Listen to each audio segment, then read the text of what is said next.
The nanny's daughter ran abroad while pregnant, and I covered all her living expenses. 5 years later, when she returned to the country, my husband, who was performing a heart transplant operation on me, slowly put down the scalpel with a low and hoarse voice. Pause the operation, I'm going to pick her up. Due to the departure of the chief surgeon, I died on the operating table. Only after my death did I realize that they were the real male and female protagonists in the novel.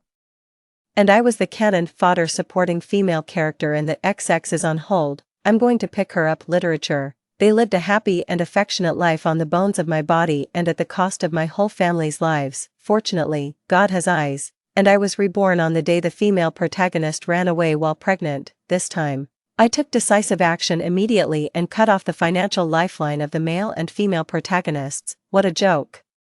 A gigolo and a green tea bitch actually have the nerve to stage the plot of the coquettish wife running away while pregnant and the domineering CEO's forced love in front of me. Pick. In this life, I will definitely make you two pick up poverty for the rest of your lives. Pause the operation, I'm going out for a while. Before losing consciousness, lying on the operating table, I heard my husband, Pei Xiaoyun, say these words. The nurse tried to stop him. Dr. Pei. Miss Tang's operation can't be delayed. Pei Xiaoyun turned and walked out, saying coldly, all she'll miss is just an operation. But Cece is returning to the country with the child, she's unfamiliar with the place, if I don't pick her up on time, she'll be scared. Without waiting for the nurse to say anything more, he opened the door and left. The last thing I saw was Pei Xiaoyun's tall and resolute back. I died during the heart transplant operation performed by my husband himself. After opening me up, he paused the operation to pick up Lin Cece, who had returned to the country. He was worried that she would be scared in a strange place, but he wasn't worried that I would die during the operation. On the verge of death, countless pieces of information flooded my mind. At that moment, I finally understood that my husband, Pei Xiaoyun, actually belonged to Lin Cece, because they were the male and female protagonists of this world, and I, Tang Shuyan, was just a cannon fodder supporting female character. No wonder such an extremely ridiculous thing as pausing the operation could happen to me. I laughed bitterly. In the last second before my consciousness dissipated, the overwhelming sense of absurdity briefly replaced my hatred. In the dark, a series of voices flashed through my mind. The board meeting is cancelled. I'm going to pick her up. The flight is cancelled. I'm going to pick her up. The operation is paused. I'm going to pick her up.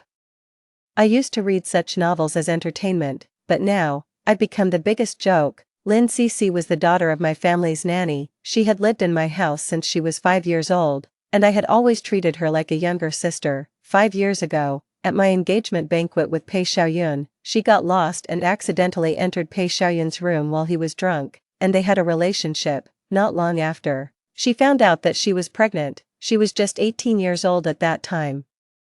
And there were still 6 months left before the college entrance examination, but she gave up her studies because of the pregnancy. I asked her who the father of the child was, but she refused to say. I asked her to have an abortion and continue her studies, but she also refused. She just kept stroking her belly and crying silently. He's also alive. I can't be so heartless as to abort him. I want to give birth to him. She had always been kind, not even willing to step on an ant. I also really liked this rare quality in her. Since I couldn't persuade her, I stopped trying. When she and her mother begged me to send her abroad to have the baby, I agreed. I let her live in my house abroad, and I covered all the expenses for her and her son's food, clothing, housing, and transportation during the 5 years they were abroad. From my perspective, I was just doing my best to help the younger sister I recognized. It wasn't until I died that I realized I was just a part of the male and female protagonists' love drama. On the day the pregnant female protagonist returned to the country, my role came to an end. The intense unwillingness made it impossible for me to rest in peace. Unexpectedly, after a flash of white light, I was back on the day Lin Cece ran away while pregnant. Sister Shuyan, thank you for coming to see me off. I'm about to leave. You must take good care of your health in the country. When I opened my eyes, I found myself at the airport, and in front of me was Lin Cece, the daughter of my family's nanny and the female protagonist of this world. Now, she was about to board a plane to the United States, with a 3-month-old fetus in her belly. It's so good to be reborn at this time. Seeing that I didn't speak, Lin Cece stepped forward and hugged me, saying sweetly, "Sister, I'll miss you." I resisted the urge to push her away, suppressed the surging nausea. and said in a low voice, "I'll miss you too, thinking about how to get rid of you, you ungrateful wretch." She took 2 steps back, pursed her lips, and said, "Sister, the person you mentioned will be waiting for me at the airport, right? I'm not familiar with the place, and I'm so afraid of getting lost." I forced a smile. "Of course, hurry up, don't miss your flight." "Of course not, this time." I won't offer her any help. She left, looking back every few steps, as if she really couldn't bear to part with me, but I knew that what she really wanted to see wasn't me, but my fiancé, Pei Xiaoyun. Pei Xiaoyun was actually here too, secretly watching her from the shadows. As soon as I left, they would have an affectionate and reluctant to part hug at the airport, so I pretended to leave. When they started their performance, I turned on the camera. "Why are you going abroad? Didn't I tell you to wait for me? Once my family's company stabilizes, I'll divorce her, and then I'll marry you right away. Stay by my side until then, okay?" Sister Shuyan has been so good to me. How could I steal her fiancé? But I can't control my heart. I can't help but want to be close to you. To avoid hurting Sister Shuyan, I have to leave you. No, don't leave me. I can't bear to part with you. I can't bear to part with you either. But I have to leave. Brother Xiaoyun, come find me when you're free. Such nice words. If she really didn't want to betray me, how could she have slept with my fiancé behind my back and gotten pregnant, getting lost, being drunk, an accident, getting lost from the first floor of the restaurant to the 3rd floor guest room and accurately entering Pei Xiaoyun's room and having an accidental relationship with the unconscious Pei Xiaoyun? Bullshit, Sister Shuyan, I've already left the airport. Why isn't there anyone to pick me up? I can't get through to his phone either. Can you help me ask? When Lin Cece called, I had just finished crying in my parents' arms. Although they didn't know what was wrong with me, they still tried their best to make me happy. Looking at the way they doted on me infinitely, I thought of their ending in the plot, and I felt even worse. My hands were shaking as I cried. So I originally wanted to hang up on Lin Cece, but I accidentally answered the call. "Okay, I'll help you ask, just wait." I wasn't going to ask at all. I had already told the friend who was supposed to pick her up there not to go. Moreover, I had reported her bank card as lost. As for the house I arranged for her, I'm sorry, but it's temporarily unavailable due to some problems. As for what the problem is, don't ask. It's just that she can't live there. I don't want to be a big fool anymore. If she wants to go abroad while pregnant, she can figure out how to live on her own. After hanging up the phone, I immediately turned on mute and then continued to cry in my parents' arms. In my previous life, after I died, Pei Xiaoyun quickly married Lin Cece. After my parents investigated, they found out that they had been having an affair for a long time. They went to confront Lin Cece on my behalf. "Shuyan treated you like a real younger sister. She gave you a share of everything good. You lived in our house for 13 years, and we never mistreated you. Why did you betray her? Why do you always call Pei Xiaoyun away whenever Shuyan needs him the most? Do you know that because of you, Shuyan died on the operating table?" Lin Cece cried even more pitifully than them. "I'm so sorry. I really didn't expect this. I'm also very sad that Sister Shuyan is gone. In the future, I'll take care of you on her behalf." As soon as she cried, Pei Xiaoyun felt sorry for her and stood in front of her to confront my parents. "What does her death have to do with Cece? If you want to blame someone, blame yourselves. If it weren't for you forcing me to marry her, I wouldn't have been separated from Cece for these 5 years. I don't love her at all. I only love Cece. I'm telling you, if you come to find Cece again, don't blame me for being rude to you." How could my parents be afraid of threats, since I died so miserably? They just wanted to avenge me. However, before they could start planning, something unexpected happened. Confidential documents of my family's company were stolen, and the data was massively paralyzed. The company encountered successive problems. The Pei Corporation, which had been nurtured by my family, took the opportunity to acquire my family's company. Not long after, one of my parents died in a car accident after failing to be rescued, and the other committed suicide by jumping off a building. From then on, the male and female protagonists lived a happy life together. I can understand that the villainous supporting characters have tragic endings, but neither I nor my parents have ever done anything bad. Why should we be given such a miserable ending? Is it just because we are supporting characters? I'm not willing to accept this. Since I've been reborn, I won't live in vain. What male and female protagonists? I will definitely make them pay the price. Pei Xiaoyun took leave and went to the United States. I wasn't surprised at all. Lin Cece couldn't get in touch with me, couldn't wait for the person to pick her up. and didn't know the address of my house in the United States. With her broken English, she wanted to find a hotel to stay in, but then she found that the bank card I gave her was frozen. She had no money, didn't understand the language, and was pregnant. After standing in the cold wind for several hours, she finally couldn't help but call Pei Xiaoyun, crying for help. Over the years, in places I didn't know about, she had always been like this, turning to Pei Xiaoyun for everything. When she was bullied at school, failed an exam, didn't bring an umbrella on a rainy day, had a stomachache during her period, or felt unwell with a fever or a cold, the first person she called was always Pei Xiaoyun. She would say things like, "I'm sorry for the trouble. I didn't mean to," but still keep troubling others, and Pei Xiaoyun fell for her tricks. This was the unique favor the female protagonist received. As long as the female protagonist asked, the male protagonist would immediately go to help her, no matter what he was doing. I called Lin Cc back only after Pei Xiaoyun left. The bank card, I don't know why there's a problem. Don't worry, I'll check it right away. Transfer money. Don't worry, I'll transfer it to you soon. The house, don't worry.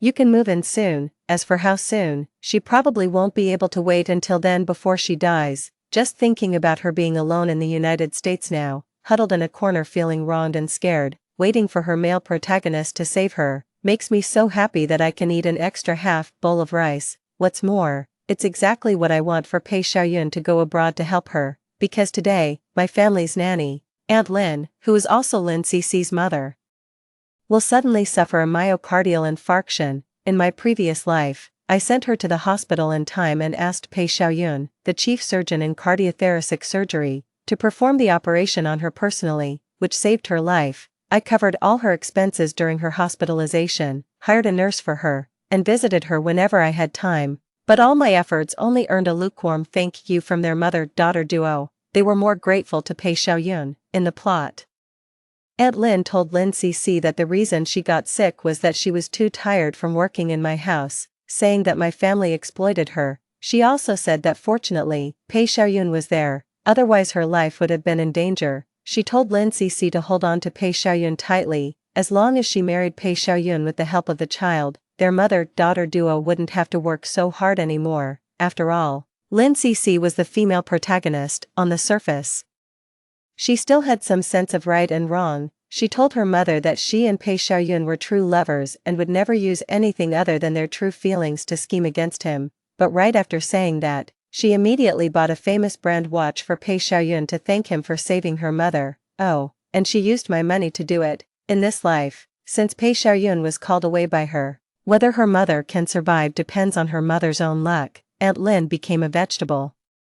When I told Lin Cc the news, she cried so pitifully. I deliberately told her the reason. As soon as I found out, I immediately sent Auntie to the hospital. I was trying to contact Pei Xiaoyun all the way. You know, he's the best cardiothoracic surgeon in the hospital. With him around, he could definitely save Auntie.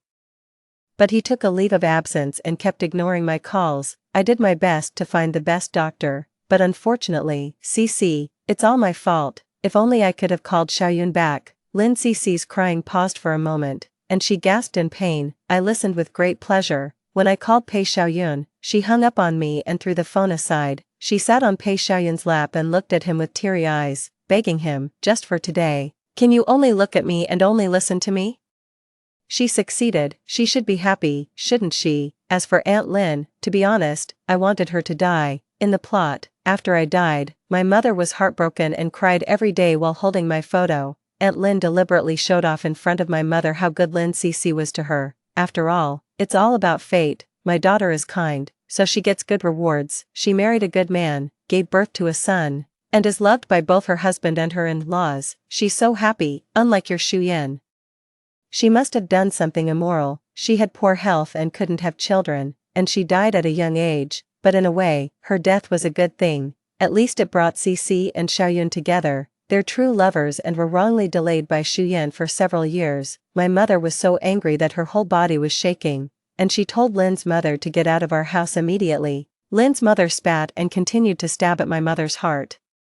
It's because of your temper that you couldn't give birth to a son, and the daughter you had also had a short life. Fine, I'll leave. I'll go to my son-in-law's house to enjoy a good life. You, on the other hand, can spend the rest of your life looking at your daughter's photo. She had worked as a nanny in my house for 20 years. when she was young, she was a victim of domestic violence. It was my mother who helped her find a lawyer to get a divorce, allowed her to live in our house with her daughter, provided the best educational resources for her daughter, and even didn't ask them to pay the tuition fees. My mother even planned to give her a retirement house after she retired. It's truly ridiculous and extremely hateful. Using her words, she can just lie in bed for the rest of her life in the future. Pei Xiaoyun has been in a bad mood recently, because Lin Cece is heartbroken and wants to calm down for a while.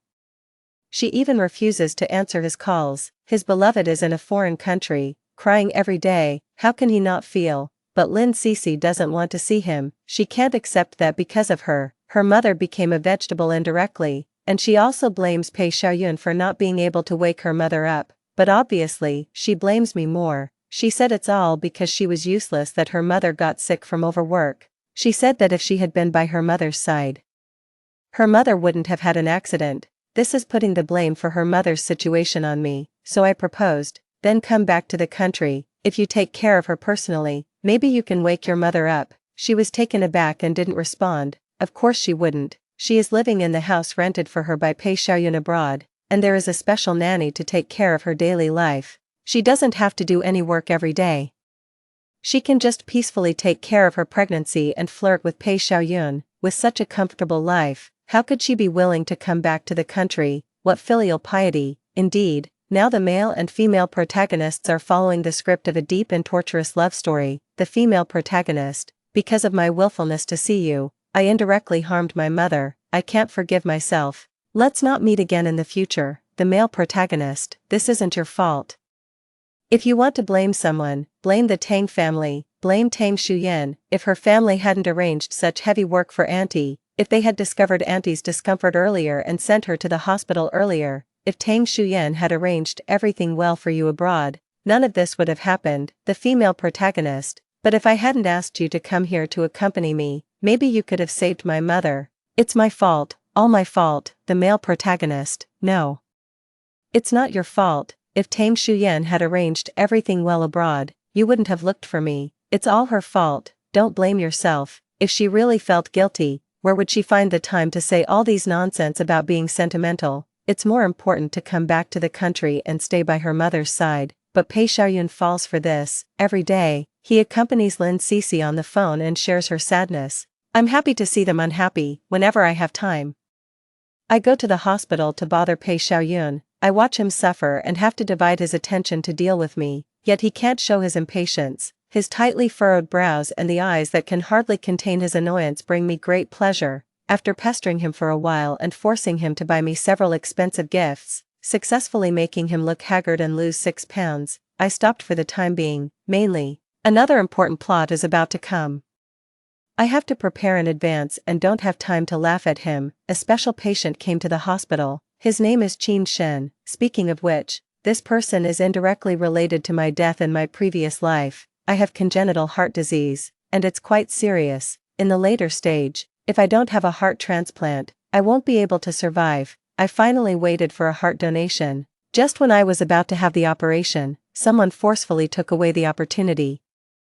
And that person was Qin Shen. Of course, he was able to get that heart with the help of the male and female protagonists. The reason was that Pei Xiaoyun told Lin Cece that I was about to have the operation. Lin Cece found out that her classmate Qin Shen also needed a heart transplant operation and had the same blood type match as me. So, she said the following words: Sister Shuyan's family is so rich, even if she doesn't have the operation for the time being, she can still be taken care of well and won't be in life-threatening danger. But Qin Shen is different. His family borrowed from all their relatives to scrape together the operation expenses, and he doesn't have a resident doctor to take care of him. If he can't have the operation in time, he is in danger of losing his life at any moment. He's really pitiful. If I were Sister Shuyan, I would definitely give this operation opportunity to Qin Shen. Pei Xiaoyun sighed at her kindness. If only Shuyan were half as kind as you. Lin Cece came up with an idea. She gave my information to Qin Shen and asked him to wait outside my hospital room first. When I came out of the room, Qin Shen accidentally spilled peanut powder all over my face and body. I'm severely allergic to peanuts, and immediately, I had complications such as difficulty breathing and being on the verge of shock.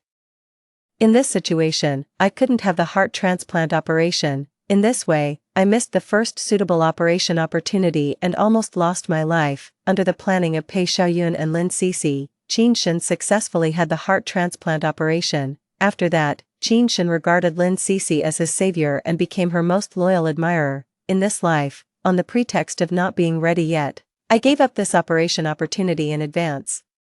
So tomorrow is the day for Qin Shen to have the operation. I'm really looking forward to it. Before Pei Xiaoyun entered the operating room, I did two things. The first thing was to take photos of the gifts Pei Xiaoyun gave me before and send them to Lin Cixi. I told her in a happy tone that Pei Xiaoyun and I were getting married soon. The second thing was to tell Pei Xiaoyun that Lin Cixi wasn't feeling well in her stomach. Then I went to the adjacent department for a routine physical examination. When I finished the examination and came out, I heard loud crying. It was Qin Shen's family. His operation had failed. Actually, it couldn't really be called a failure. Just like in my previous life, after being given anesthesia and having his abdomen opened, Pei Xiaoyun, as the chief surgeon, paused the operation for love and ran away. The subsequent doctors couldn't immediately take over, and the patient had massive bleeding and couldn't be saved. And I was in good physical condition and could receive the operation. The hospital immediately began to persuade me to accept the heart transplant, otherwise, this heart would be wasted. I agreed without hesitation. These days, I have been doing preoperative preparations and adjusting my physical condition, all for this day. In fact, I know that having the operation is risky, but I can only take a gamble. I know my physical condition. The longer I delay, the more dangerous it will be. Moreover, since God gave me a chance to be reborn, I don't believe He will take it back so soon. Before I entered the operating room, my parents came. They held my hands and told me not to be afraid. Your father and I will be waiting outside for you, my dear daughter. You are about to welcome your new life. I held their hands tightly. Dad, Mom, with you here, I'm not afraid at all. When I fell into a coma, I felt very at ease. My parents had already made full preparations for this day. The doctor was an expert, not some protagonist, and wouldn't pause the operation halfway for any reason. I didn't sink into darkness but found myself in a white world. In the air in front of me, my past life was being played out. I was weak, pale, but cheerful, with excellent grades and good popularity. I learned to play the piano, the cello, and draw, and I did quite well in all of them. In my short 27 years of life, I held a concert and an individual art exhibition. I inherited my parents' business acumen in my genes and also had a talent for investment. It can be said that if I weren't a supporting female character, if I didn't need to set off the protagonist's life, if I hadn't met Pei Xiaoyun and Lin Cixi, my life might have been short, but I would definitely have been very fulfilling and happy. Instead of being loved falsely, being deceived sincerely, being stabbed in the back by a friend, being betrayed by a lover, and dying miserably on the operating table, I think maybe God also thinks that someone as bright as me shouldn't have lived such a dark life. That's why I came back to life and even knew the plot of this world in advance. I think the meaning of my rebirth is to change the fate of myself and my family. It must be like this. Shuyan, Shuyan, can you hear your father and mother's voices? I can hear them. This is a day of great joy for everyone. My operation was a complete success. I'm very happy. And so are my parents. When they were happy, they directly invested 20 million yuan in the hospital, and the hospital was also happy. Lin Cixi is also happy because she found that although she and Pei Xiaoyun had a torturous love affair for a while, she is still the most important woman in Pei Xiaoyun's heart. As long as she says a word, Pei Xiaoyun will still go to her side without hesitation. Pei Xiaoyun is equally happy, because the woman he loves has finally forgiven him. He no longer has to pretend to be affectionate in front of me and can embrace the woman he loves deeply and be his true self. But, how could I let them be happy for too long? If they are all well, how can that be allowed? So, Pei Xiaoyun received 2 phone calls. You've been fired, you're being sued. There are also a few surprises that he doesn't need to know about personally, which I prepared for him. The hot searches are as follows. Genius doctor pauses operation to meet his girlfriend overseas. Pei Xiaoyun, a cardiothoracic surgeon at XX hospital, disregards human life. Pausing the operation midway results in the patient's death. Is it the loss of humanity or the degeneration of morality? Then Qin Shen's family did a live broadcast. In the live broadcast room, they accused Pei Xiaoyun of ignoring their son's life and pausing the operation to go abroad to meet his girlfriend, and they made the whole thing very clear. It's not in vain that I prepared the manuscript for them in advance. What a joke. I experienced it personally, so who can write it with more genuine feelings than me? The victim's family sued Pei Xiaoyun for intentional homicide, and the lawyer I hired in advance will handle this lawsuit for them for free. Then, the hospital where Pei Xiaoyun works issued a dismissal statement, a condemnation statement, and a lawsuit document.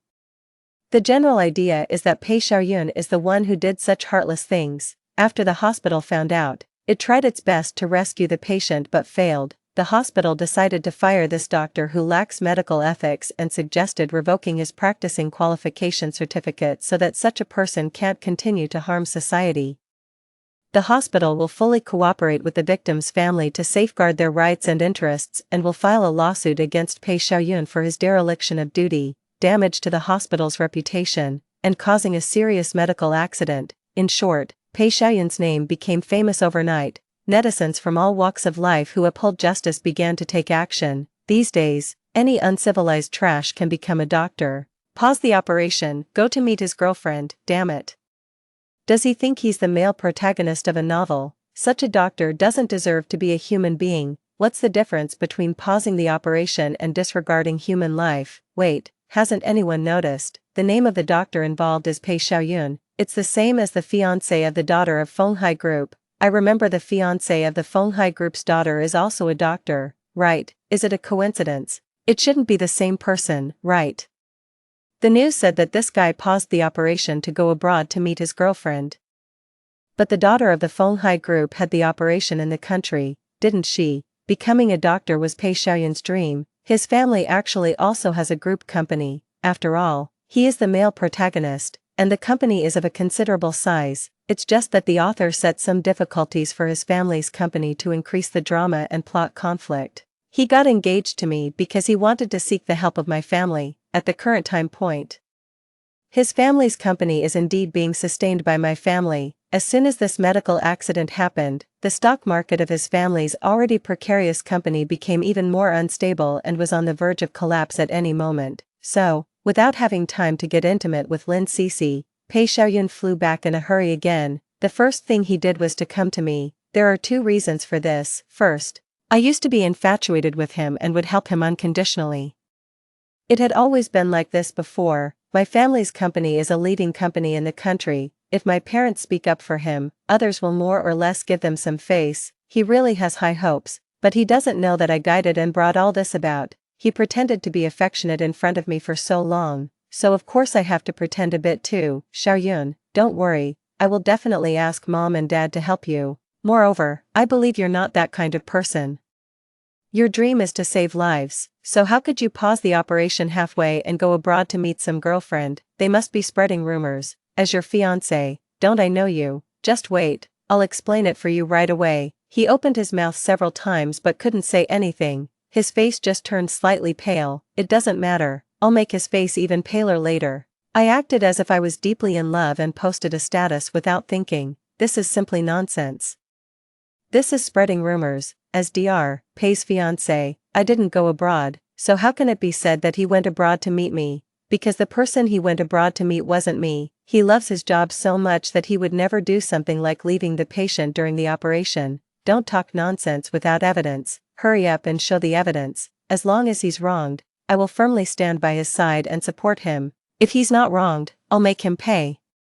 The powerful netizens, the hired water army, didn't let me down. In less than 10 minutes, they successively released the evidence that slapped me in the face, videos of Pei Xiaoyun hugging and kissing Lin Cixi, who was pregnant, in the United States, as well as a censored video of them being intimate in the living room, and the video I took before of them hugging at the airport, which I specifically muted, because otherwise, Lin Cixi's words would sound a bit more reasonable in terms of values. And I can't whitewash her. Your fiancé is about to have a child with another woman, and you're still kept in the dark. Then came the video of the whole process of Pei Xiaoyun pausing the operation and leaving. Sigh. I'm actually happy to be slapped in the face for the first time. Someone tagged me and asked, he's not wronged, so will you still support him? Support him? No way. I immediately broke off the engagement with him, and my parents also withdrew the investment in his family's company. Businessmen are very shrewd. Seeing that my family had given up on the Pei family, they naturally wouldn't cooperate with them anymore. Those who had been eyeing the Pei family began to stir again after confirming that my family wouldn't help them. Lin Cece called me to explain that what happened between her and Pei Xiaoyun was just an accident. He was drunk and mistook me for you. That's why that happened, Sister Shuyan, whether you believe it or not. I never meant to betray you or compete with you. That's why I came abroad alone as soon as I found out I was pregnant. As long as you and brother Xiaoyun are happy, I'd rather never come back to the country. Look, she's treating me like a fool, but I still have use for her, so I'll play along with her for now. I gave a look to the new nanny in the house, and she cooperatively shouted, Miss, young Master Pei and his parents will arrive in half an hour. They said they want to discuss your wedding. I curled my lips into a malicious smile. Cece, thank you for telling me this. Since that's the case, I'll forgive him this once. When I marry him, I'll raise your child for you. That's it, he's coming soon, and I'm going to see him. Before she could say anything, I hung up the phone. Lin Cece, don't let me down. Pei Xiaoyun's parents repeatedly pressured him to come to our house to apologize, aiming to save their family's company by maintaining our engagement. Since my parents were firm in their stance and wouldn't give in, their bottom line kept getting lower and lower. First, they said they could give me 15% of their family's shares. Then they suggested that Lin Cece could give up the child custody and leave while the child stayed with us. Later, they were even willing to let Pei Xiaoyun become a live-in son-in-law. Pei Xiaoyun was very good at pretending. He looked extremely regretful, saying the same things as Lin Cece and begging for my forgiveness. Last week, I told him I needed some time to think and made an appointment to meet him today, mainly because something was going to happen today. After hanging up the phone with Lin Cece, I went to the living room to play the piano, with no intention of dressing up at all. Ode to Joy really lived up to its name. Half an hour later, I received a message from Pei Xiaoyun. Shuyan, Cece isn't feeling well in her stomach. I'm worried something might happen to her, so I have to go and check on her. Don't worry, I'm only going to see her because of the child. Since you can't have children, this child will be ours in the future. I ignored him and continued playing Ode to Joy. More than 30 minutes later, I received a call from the private detective I hired, Miss Tang. After Pei Xiaoyun received a call and left on the way, his father, Pei Donghai, got so angry that his asthma flared up. He passed away before the ambulance arrived. I made a sound and asked, what about his mother? She fainted and has been sent to the hospital. Wow, that's so pitiful, but it's nothing compared to what I went through in my previous life. In my previous life, knowing that I couldn't have children, they said they didn't mind to my face, but behind my back, they constantly made sarcastic remarks, knowing that I couldn't stand the sight of blood. They often came to our house and ordered the nanny to kill chickens in front of me, saying things like hens that don't lay eggs deserve to die and are only good for making soup. Pei Xiaoyun's mother even advised me, it's not that you can't have children, there's just some risk. Who doesn't face risks when giving birth? Dying to have a child would be worth it. Pei Xiaoyun's father directly told him, just find a woman outside to have a child. She can't say anything. Besides, how long can she live with that weak body of hers? Have a child and raise it outside first, then bring it back when she's gone. We can't let our family line end. When they learned that Lin Cece had given birth to a healthy grandson for them, and that he was a child prodigy, they eagerly hoped that I would die soon so they could bring their grandson home. Once, on my birthday, I hoped Pei Xiaoyun would spend it with me, but he suddenly went abroad again, leaving me alone at home. Maybe because of crying, my heart disease flared up. Coincidentally, Pei Xiaoyun's parents were there. I thought I was saved, but they just stood there and watched, even deliberately kicking away the phone I was going to use to call for help. If it hadn't been for a kind-hearted nanny who secretly called 120, I would have died long ago. Sadly, that brave and kind nanny never appeared again. I'm much kinder than them. I didn't deliberately try to kill them. I just knew that Pei Xiaoyun's father had asthma and that he attached great importance to today, desperately hoping to finalize my engagement with Pei Xiaoyun. So when Pei Xiaoyun went to see Lin Cece regardless of the overall situation, he must have been extremely angry. Anger can easily trigger an asthma attack, and his medicine was in Pei Xiaoyun's pocket. Pei Xiaoyun was in such a hurry to see Lin Cece that he forgot to take it out. It's all Pei Xiaoyun's fault, isn't it? I specially went to the hospital to offer my condolences to Pei Xiaoyun's mother. While she was grieving, I told her, Auntie, let's never mention my marriage with Pei Xiaoyun again. I've seen clearly that he and Lin Cece are true lovers. I'll let them be together. Then, with a seemingly sad expression, I turned and left as she clutched her chest, on the verge of fainting.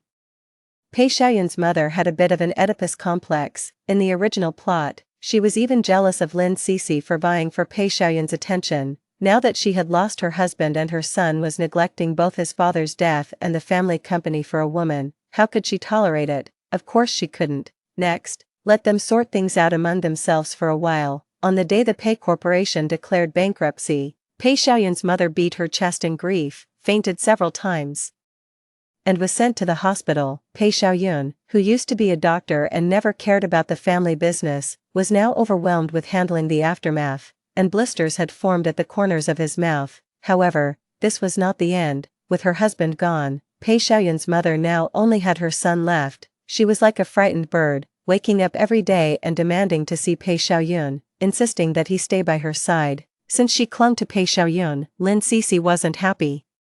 She kept calling, saying she had a stomachache or a headache, demanding that Pei Xiaoyun go and accompany her. But this time, she didn't succeed. It wasn't that Pei Xiaoyun didn't want to go, it was that he simply couldn't. Over the past 6 months, he had lost his job, been sued by Qin Shen's family, and had to pay a large sum of money in compensation. Then his father died, and the company went bankrupt. One thing after another happened, leaving him with no money and no energy to travel abroad.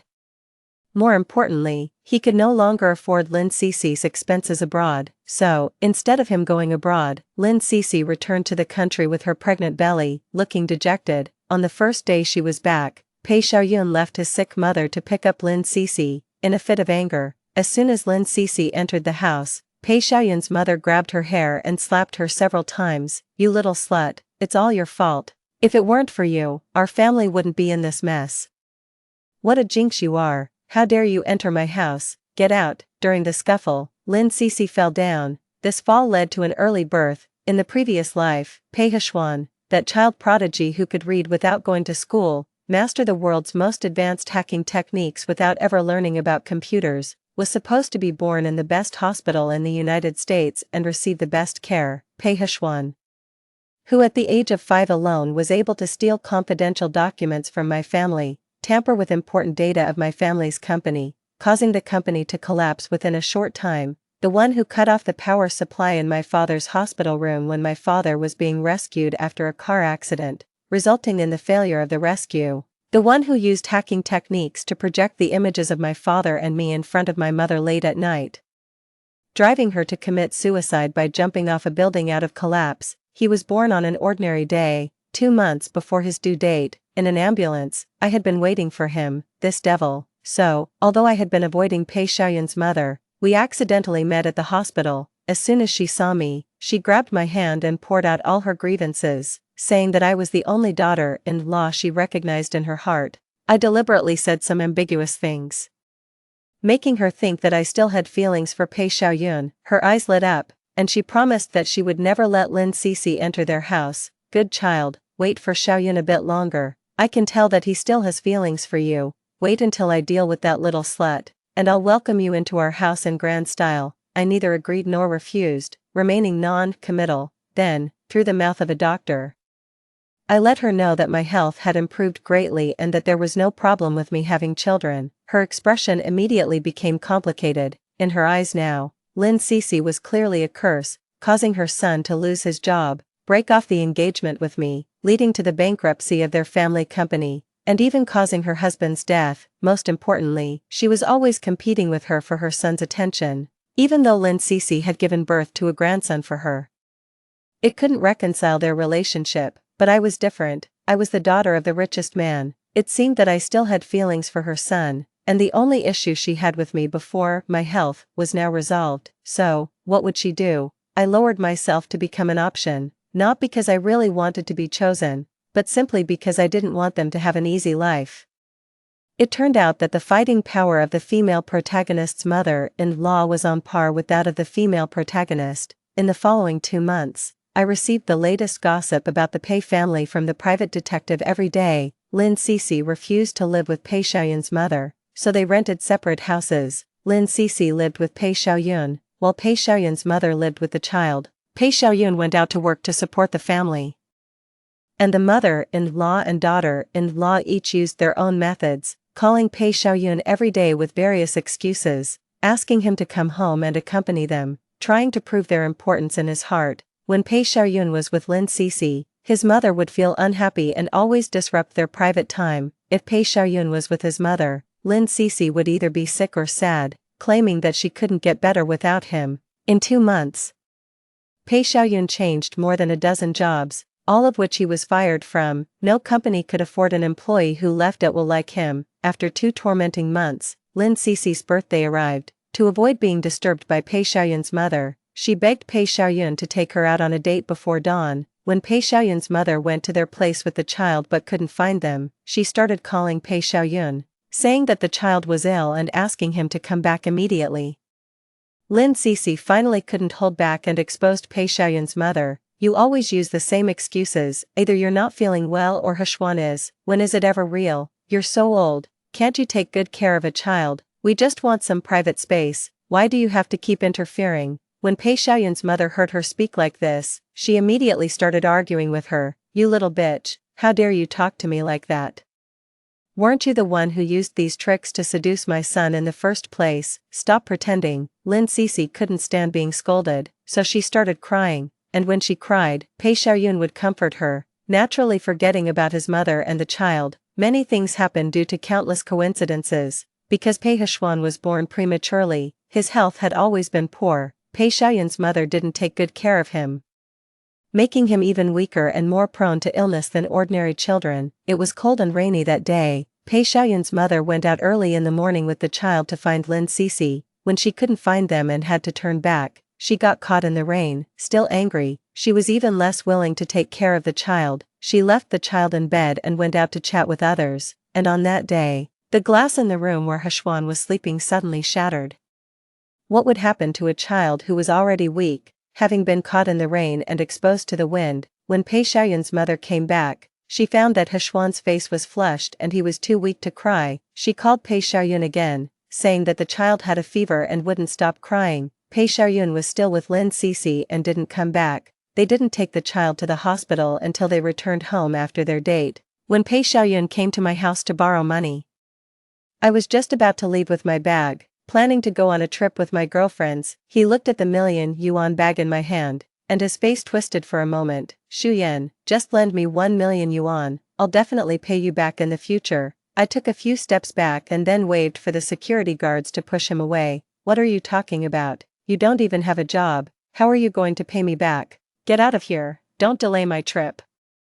When he saw that I was really about to leave, he panicked immediately. "Shu Yan, I haven't married Lin Cixi yet. I heard from my mother that you still have feelings for me. As long as you lend me 1 million yuan, I can break up with Lin Cixi and get back together with you." He put on an expression of making a difficult decision. "This 1 million yuan can be considered as living expenses for them. I won't see them again in the future." I couldn't help but laugh. Looking at him coldly, I said, "Even if you're trying to sell yourself, you should consider your own worth. I don't recycle garbage, I won't lend you money, and I don't want you, you make me sick, leave me alone." As I got into the car, he was still in disbelief. "How could this be? You should still like me." The headquarters of my family's company moved to a new city. We downsized several business sectors, got rid of some corrupt employees, and also opened up new business channels.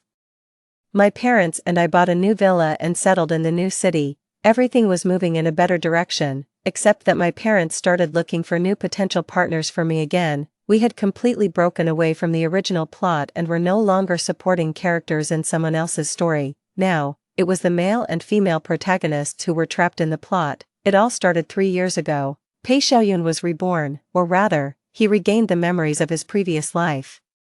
After recalling his past life, he didn't hesitate to kick Lin Cixi out, abandoning even the child, and then kept pestering me, admitting his mistakes and begging for forgiveness. I was extremely annoyed. I casually set a trap and sent him to prison. Pei Xiaoyun's mother came to see me several times. Each time she failed to meet me and was chased away. Before long, she fell seriously ill and died alone in a rented room. Then, Lin Cixi unexpectedly also awakened to the plot.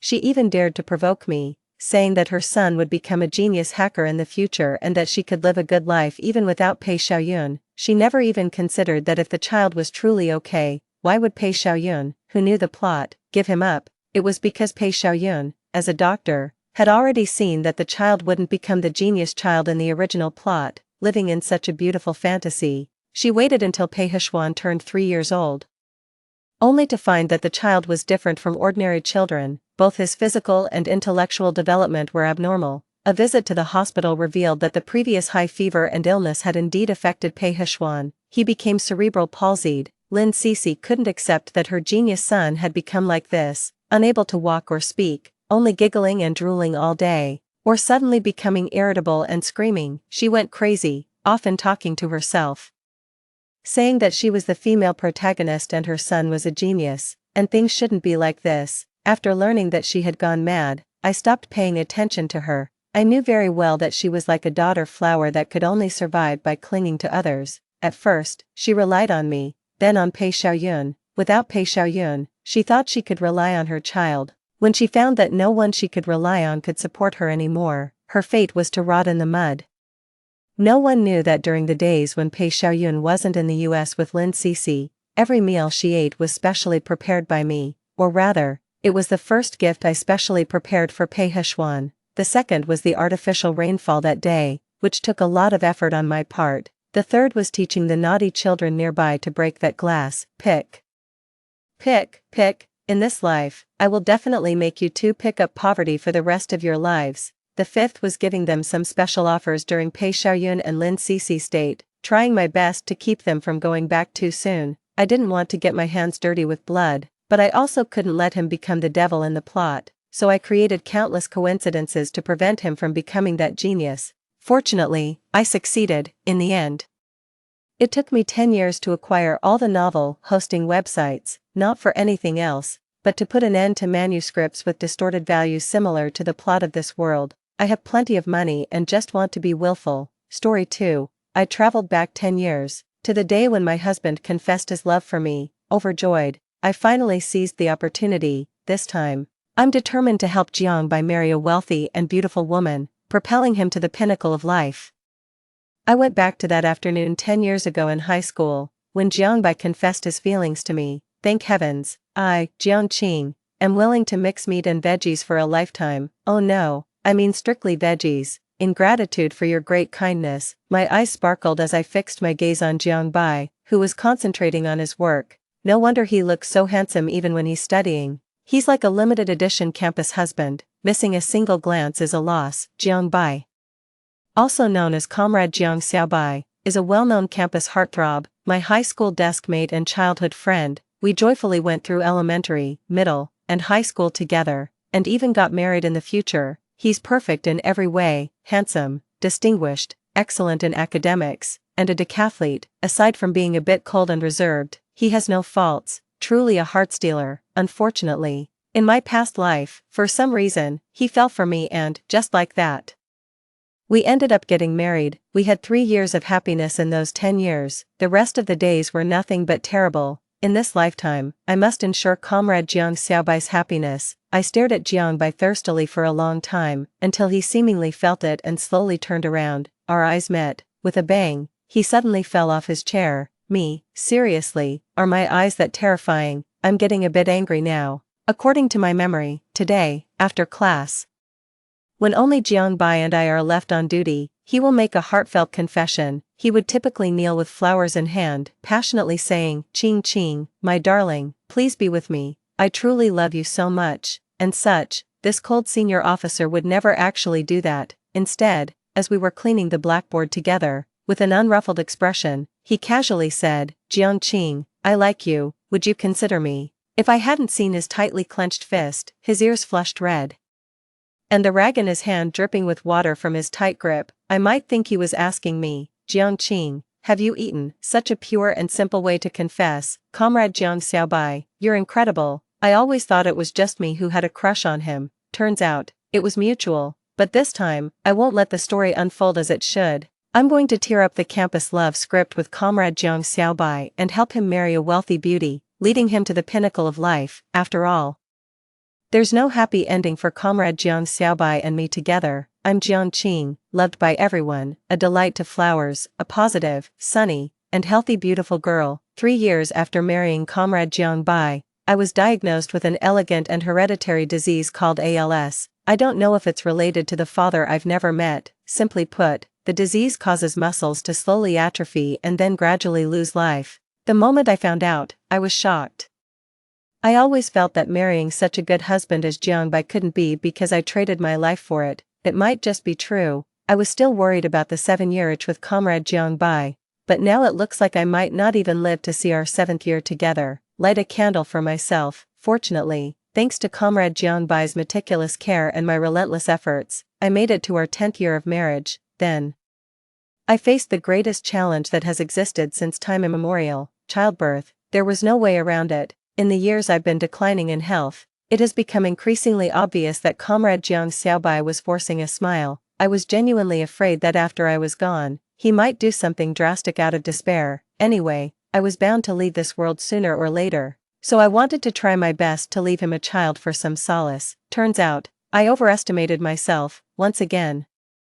I light a candle for myself. The past is dark and irretrievable, but the road ahead is bright and splendid. Fortunately, fate was kind, giving me a chance to make it up to Comrade Jiang Xiaobai. I must quench this budding flame of love before it grows any stronger, snuff it out in its cradle, and scatter the ashes. The means and methods of the act are debatable, but first, I need to get past the immediate hurdle. In the empty classroom, only Jiangbai and I remained, to avoid a confession scene.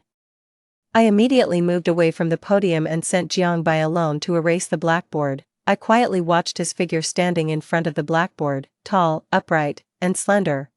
Even his blackboard erasing is as beautiful as a painting, truly worthy of being my husband. Little did I know, Jiangbai was quick and efficient, cleaning the blackboard in no time and then turning to grab a broom. I hurriedly moved to the other side of the classroom, putting distance between us. Pretending to be deeply focused on sweeping, while sweeping, a pair of white shoes appeared in front of me. Oops, it had to be Jiangbai. Pretending not to see, I turned to sneak away, but Jiangbai stopped me with a soft call. Jiangqing. I reluctantly raised my head, meeting his indignantly handsome face. He was about to speak, and my pupils dilated. Wow, isn't the sky beautiful today? Don't you think so, Comrade Jiang Xiaobai? Jiangbai looked where I pointed, at the unremarkable dusk sky. Still, he humored me with a He was about to speak again, and my pupils dilated once more. Wow, this floor is really clean, don't you think so, Comrade Jiang Xiaobai? Jiangbai. But he humored me again with a After a few repetitions, Jiangbai fell silent. He took some candies out of his pocket. I saw them and thought, great, my favorite bubble gum from the store at the gate, now discontinued. Darn it. To accept or not to accept. After we graduated, the manufacturer of this candy had closed down. It was only after I got sick and brought Jiangbai back to our alma mater to reminisce about campus life that I realized I couldn't get this candy anymore, and I've been craving it for years. Darn it, I gave in. I tore open a strawberry-flavored wrapper and quietly started chewing. Still the familiar taste, so sweet. Jiangbai smiled. As he was about to speak again, I quickly tore open a watermelon-flavored one and stuffed it into his mouth. I'm too smart. This intelligence of mine, I should be getting a script for a palace drama. He was slightly taken aback. I said, try blowing a bubble. Funny, back in the day, Jiangbai always struggled to blow bubbles and was teased by me for a long time after we got married. Little did I know. Jiangbai quietly chewed a few times and easily blew a bubble. Well done, Jiang Xiaobai. They say a man can change greatly in just 3 days. Were you just pretending all those years? I was utterly shocked. But don't think I can't handle you anymore. I clapped my hands in praise. Wow, Jiangbai, you're so skilled. Blow another one. Wow, this bubble is so perfect. Let's make another. Comrade Jiang Xiaobai got lost in himself amidst my constant praise, creating bubbles one after another. Men, as Jiangbai continued his efforts to blow another large bubble, I secretly pinched my face to adjust my expression, and said with a smile brimming with laughter, Jiangbai, I have some good news for you. I've fallen for someone. He's in our class, a really good person, and I like him a lot. With a pop, the bubble burst. Jiangbai looked at me, his expression somewhat bewildered. After a moment, he looked down at me and said softly, I didn't quite catch what you just said. I said, I've fallen for someone. I tried to give him a radiant smile. Jiangbai didn't react for a moment. He seemed as if someone had hit the pause button, trying hard to process what I had just said. After a while, he murmured a low, then he slowly smiled and said, that's great, Jianbai's right little finger twitched slightly. That was a sign he was lying, so, I had made my confession, but in the following days, I could still feel Jianbai's gaze on me growing longer and more intense.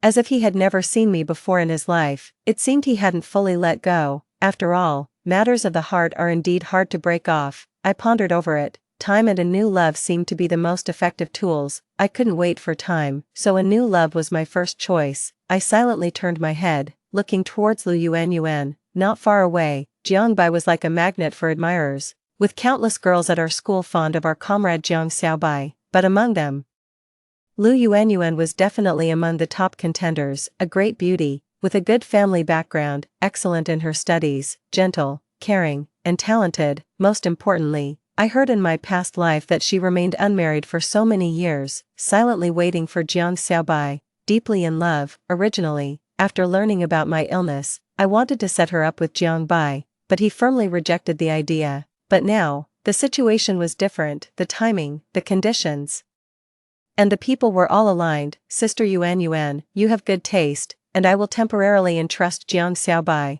such an outstanding comrade, to you, I thought to myself coolly, feeling a bit sour inside.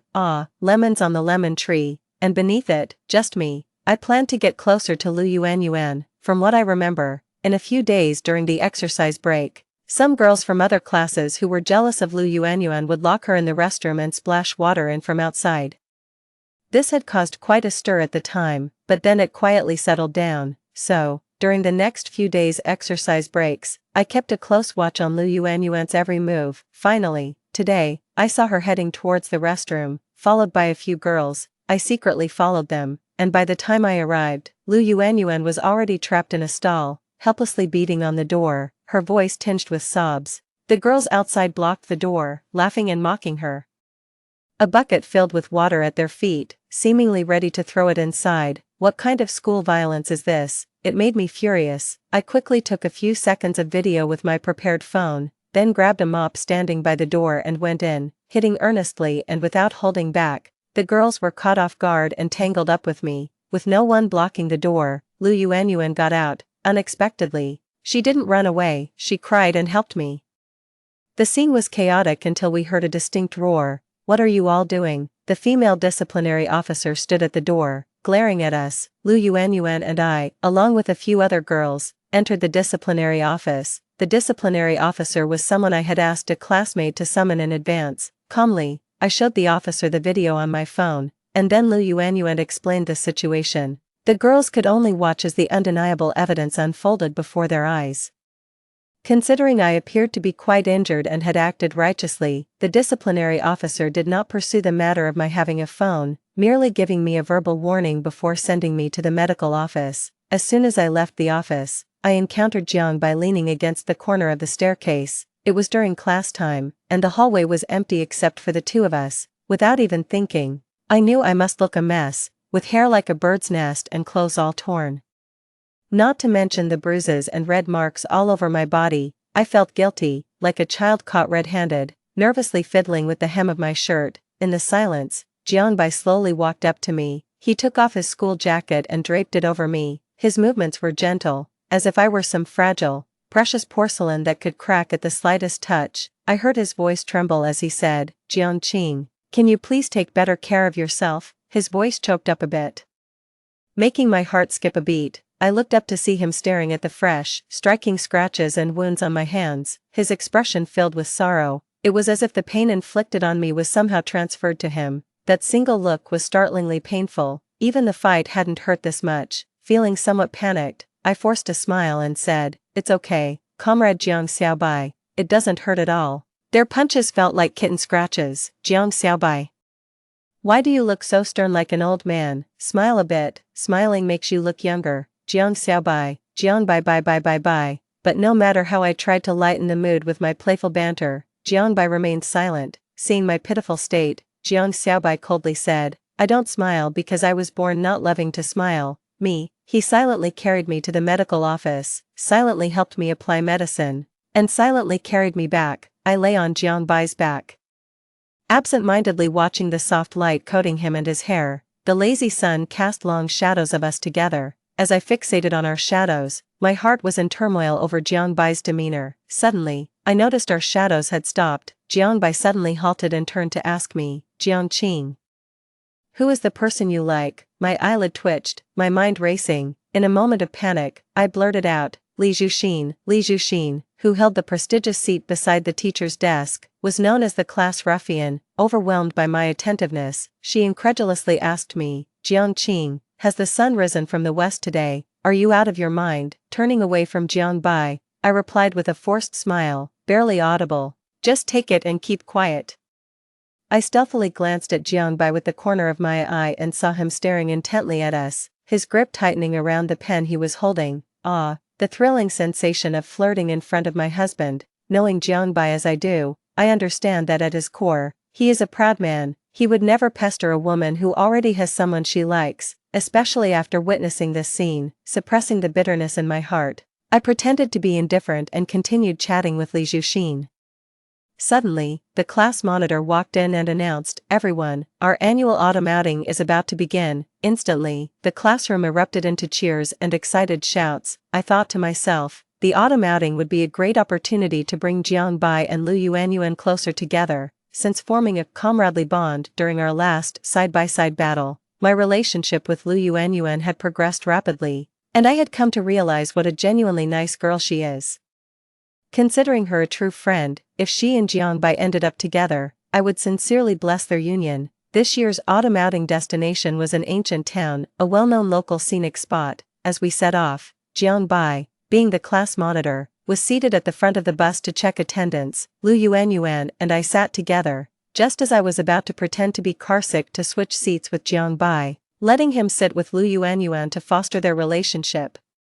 Lu Yuanyuan suddenly stood up. She said to Jiangbai, class monitor, I'm feeling a bit carsick, could we switch seats? Oh no, despite all my calculations, I hadn't considered Lu Yuanyuan getting carsick. Jiangbai nodded and came over to me. I grinned and teased, oh, look who's here to join the fun. Jiangbai replied indifferently, I'm a bit short on cash recently, how about we just play with 5 yuan? Darn it, Jiangbai, you've changed, you weren't like this before. As the bus slowly started moving, the scenery outside began to change. Our classmates chattered away, and suddenly someone suggested we draw lots to decide who would tell a story. The little app randomly selected students, who racked their brains to come up with the most bizarre stories, causing bursts of laughter. I laughed so hard I was bending over backward, and then it was my turn. As expected, what goes up must come down. The topic was to create a short story based on The Little Prince. Starring the Little Prince and the Fox, incorporating themes of sobbing, regret, and bond. Well, those words suggested a melodramatic script. After gathering my thoughts under the eager gaze of my classmates, I cleared my throat and began. When the little prince was young and exploring planets, he met a little fox. They spent a delightful time together but soon parted ways. Years later, the little prince remembered the little fox he had accidentally met long ago, with whom he had formed a bond. He wanted to know how the fox was doing, so he set off to find him. But when the little prince returned to that planet, he only found an aging, weary old fox. The little prince realized that the brief bond they had formed in just a few months had left the fox waiting in pain for his return all his life. Holding the fox, the little prince sobbed uncontrollably, filled with regret. He should never have so casually entered the life of a fox. He had tamed the fox, only to leave him. He wished they had never met at all. With the story concluded, comments filled the air in the train compartment. Ah, poor little fox, boo-hoo-hoo, sis give you a hug, hope I never encounter that, what a sin, I feel like the little prince is such a jerk in this story, too tired to love, boo-hoo, there goes a 40-meter-long sword. I returned to my seat, smiling at Jiangbai. I did a good job telling the story, didn't I? Come on, praise me. Jiangbai seemed a bit saddened by the story too, but seeing my enthusiastic demeanor, he smiled and applauded. Very well done, but maybe, just maybe, the little fox did it willingly. If given another chance, the fox would make the same choice. I chuckled and said, but if they had never met, the little fox could have lived a happy life without any pain. Why meet the little prince and start suffering? Jiangbai, do you know, in our future, you were only truly happy for a few scattered years. I fell ill, and you alone bore the burden of expensive medical bills and the heavy responsibilities of our family, even giving up your career prospects to take care of me, and after I died, while my soul hadn't fully faded, I watched you mourn by my grave, living under the shadow of my death, suffering year after year. You could have had a happy, beautiful family, and an enviable life full of joy, but your remaining years were spent mourning my death. Even the heavens pity you, giving you a chance to choose again in this life. I've already held you back a lifetime, I can't be so selfish to hold you back another. Pretending to be tired, I closed my eyes and leaned back in the chair. Jiangbai, at least this time, I must let you find happiness. By then, I might just be a stranger in your world. Silently, I will watch you move towards a bright future, watch you find new love, watch you build a beautiful family, and then I will smile peacefully as I pass away. And you won't need to remember me, you just need to move forward, don't look back. Unaware, I fell asleep on the bus. When I got off, I noticed my classmates looking at me with a hint of amusement. Li Zhuxin quietly came up to me and gave me a thumbs up. Jiangqing, you're awesome. Me, you fell asleep on the bus and kept calling Jiangbai husband while hugging his arm, crying and shouting. Me, help, this is a disaster. Li Zhuxin added in detail. Jiangbai's ears were bright red. And it took him a long time to calm you down before you finally slept peacefully. Now I know why Jiangbai's ears were so red. It turns out I was harassing him. I was so embarrassed I could hardly breathe, wishing I could just disappear into a crack. Lu Yuan came over to comfort me. Qing, it's okay, it was just a dream. I wanted to cry. After the group gathered to listen to the guide talk about the basic culture of the old town, we were allowed to explore in groups of 4, me, Lu Yuan, Jiangbai, and Li Zhuxin ended up in one group. Help, what a mess. The old town was beautiful, filled with ancient charm, decorated with many elements of ancient style. There were distinctive ethnic shops and stalls on both sides. Rich in cultural atmosphere. Along the way, Lu Yuan pulled me along, laughing and talking, while Li Zhuxin and Jiangbai followed behind, silent. Suddenly, Lu Yuan, clearly interested, pulled me over to a stall. Upon closer inspection, I saw that the stall had a sign reading wishing pouches. Below it, in small brush-written characters, all your wishes will come true. The stall was lined with rows of tiny, thumb-sized silk pouches, exquisitely cute and available in various colors. Each was delicately embroidered with the word wish, the craftsmanship impeccable. The stall owner greeted us warmly, and seeing that the prices were quite reasonable, we each decided to buy one without much hesitation. With a bright smile, the owner handed us paper and a pen, explaining, write your blessings inside this pouch, hang it on your mobile phone, and your wishes will surely come true. After all, good days come from hopeful beginnings. Struck by inspiration, I suggested, since we're all gathered here by fate, why don't we write blessings for each other? Everyone agreed happily. Lu Yuan seemed to blush slightly, thinking of something. I playfully gestured to Li Zhuxin, saying, Li Zhuxin, let's write together. Li Zhuxin, no, I have this chilly feeling behind my back, it's kind of creepy. Me, of course, I couldn't tell you that it's because Jiangbai is staring at you with a cold gaze. Suddenly, Li Zhuxin said, Lu Yuan, why don't we write together? Without hesitation, Lu Yuan agreed. Sure. I was baffled. Darling, this was a perfect opportunity for you and Jiangbai to get closer. Just then, Jiangbai slowly pulled me aside and said softly, Jiangqing, let's write for each other. Remembering the look in Comrade Jiangbai's eyes just now, I nervously nodded in agreement. The owner cheerfully handed us small slips of paper and a pen. As I picked up the pen, I hesitated. On my deathbed, I had said to Jiangbai, I really hope we could grow old together, living a long and lasting life. Now, after some thought, I solemnly wrote on the slip, wishing Comrade Jiangbai a harmonious marriage, a smooth life, and endless happiness. As the black ink seeped into the paper, I carefully rolled up the slip, placed it in the pouch, and exchanged it with Jiangbai. Then, I carefully hung the wishing pouch Jiangbai gave me on my mobile phone. The ancient town was filled with so many novelties. Eventually, Lu Yuan and I switched into full shopping mode. Jiangbai and Li Zhuxin followed behind us,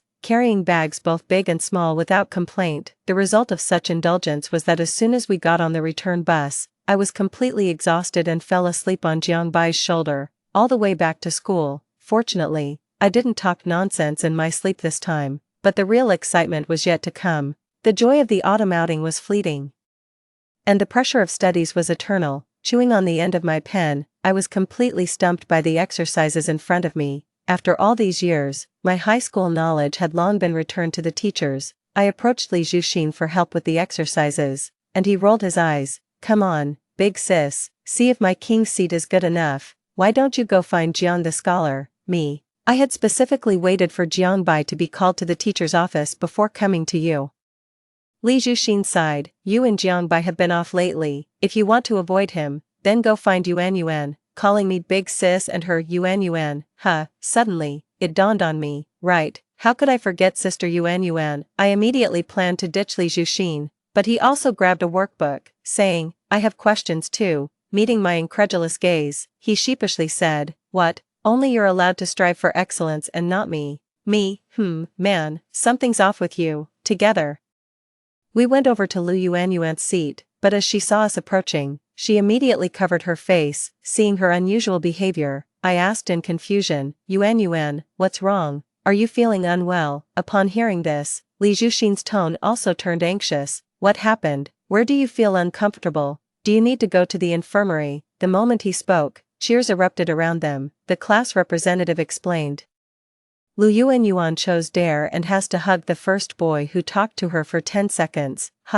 Lately, the students in the class had become hooked on the quick and exciting game of truth or dare. As soon as it was break time, groups formed to play, filling the air with laughter. Suddenly, Li Zhuxin blushed and stuttered. Is that so? Lu Yuanyuan nearly shrank into herself like an ostrich, amid the teasing from the classmates. At the crucial moment, Li Zhuxin awkwardly and as if marching to his doom, bent over and gently hugged Lu Yuanyuan, then said, All right, I urgently need to go to the bathroom, let's end it here. Watching him flee the scene, I couldn't help but scoff. Li Zhuxin, who usually acts all high and mighty, just couldn't handle it when it mattered. As the classmates were setting up another round, Lu Yuanyuan slowly lifted her head, her face red, and said, I'm out, you guys continue. Oh come on.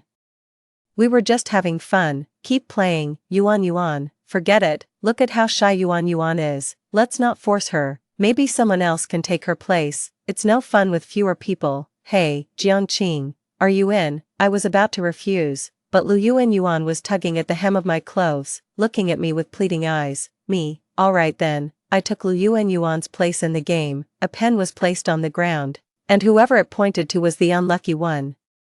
The first few rounds were uneventful, but you can't walk by the river without getting your shoes wet. Eventually, the pen pointed at me. Calmly, I said, I choose dare. Truth or dare is never truly about truth. Drawing a card, profess your feelings to your desk mate in 10 heartfelt sentences. Me, is it too late to drop out now? I silently prayed that Jiang Bai would come back later. Ideally, the teacher would keep him until after class before he returned, but, lo and behold, Jiang Bai appeared at the classroom door a few minutes before class. As soon as the Dare Games hero appeared, the whole class fell silent. I nervously stood up from my seat. My heart began to pound faster and faster, as if thousands were drumming loudly inside it, the sound loud and urgent. It felt like countless birds swooping over the sea at high speed, all soaring towards the sky, followed by a towering tsunami that engulfed me, leaving me struggling to breathe in the sea. In the silence, Jiang Bai walked towards me. I was somewhat dazed, almost seeing his figure overlapping with the college student Jiang Bai we would be together in the future, the Jiang Bai in his wedding suit, and the Jiang Bai who takes off his coat and gently smiles at me after work. Finally, Jiang Bai stood in front of me. He quietly asked, Jiangqing, why is your face so red? Is my face red? I slowly realized, feeling as if my face was on fire. It's okay, it's just confessing to my husband again. Damn it, it's not okay at all. I swallowed, trying to pinch my fingers behind my back to keep calm, and said with a trembling voice, Comrade Jiang Xiaobai. He gently hummed in response. I bowed my head slightly, trying to appear indifferent, but my voice trembled uncontrollably. I like you. I really like you. I like you very much. I like you a lot. You're my favorite. In this world, you are my absolute favorite. I like you the most. I really like you so much. I couldn't tell if my voice was choked up. I just kept speaking, feeling a mix of excitement, sadness, and sorrow swirling inside me. I tried my best to keep my expression normal and my tone steady. A torrent of love threatened to overwhelm me, my feelings deafeningly intense, but I had to mask them under the guise of a joke. I could only use the simplest of sentences to encompass a love that once vividly existed, which now only I knew about. a love that spread throughout my life. The whole class erupted, with whistles, cheers, and applause mingling and soaring endlessly. It was then that I heard Jianbai's gentle voice, firm and clear, "I like you too." My heart skipped a beat, and I suddenly looked up to meet his clear gaze, which only reflected my figure. The bell rang just in time, drowning out his voice. This was a confession heard only by the two of us. Throughout the class, I couldn't calm my emotions for a long time. In contrast, Jiangbai next to me was extremely serious during the class, taking neat notes, which made me feel both relieved and somewhat resentful. Just when I thought this matter had quietly passed, and I was about to hastily flee from my seat after class, Jiangbai caught me. "Jiangbai, where are you going?" "Me. To ask a question." "Jiangbai, ask me." "Me. Oh. Suddenly I need to go to the bathroom." "Jiangbai, I'll go with you." Darn it, with things having come this far, there was no escaping anymore. I resigned myself and sat back down honestly. Jiangbai looked at me and slowly said, "You heard what I said just now, didn't you?" I pretended to be oblivious. "Ah, what did you say?" "It's about me saying I like." I heard it, I hastily replied. My heart, just having calmed down, couldn't start racing again. Jiangbai quietly watched me. "So, what do you think?" I struggled to say. "Jiangbai, I like someone else." The things I said just now, it was because I lost at truth or dare. "I don't mind. You like him, I like you." Jiangbai's tone was light, as if commenting on the nice weather, but his right pinky twitched fiercely. "What if I said I've always seen you as just a buddy?" Jiangbai's smile froze on his face. "Jiangbai, why do you have to demean yourself like this?" A pang shot through my heart, and I forced a smile.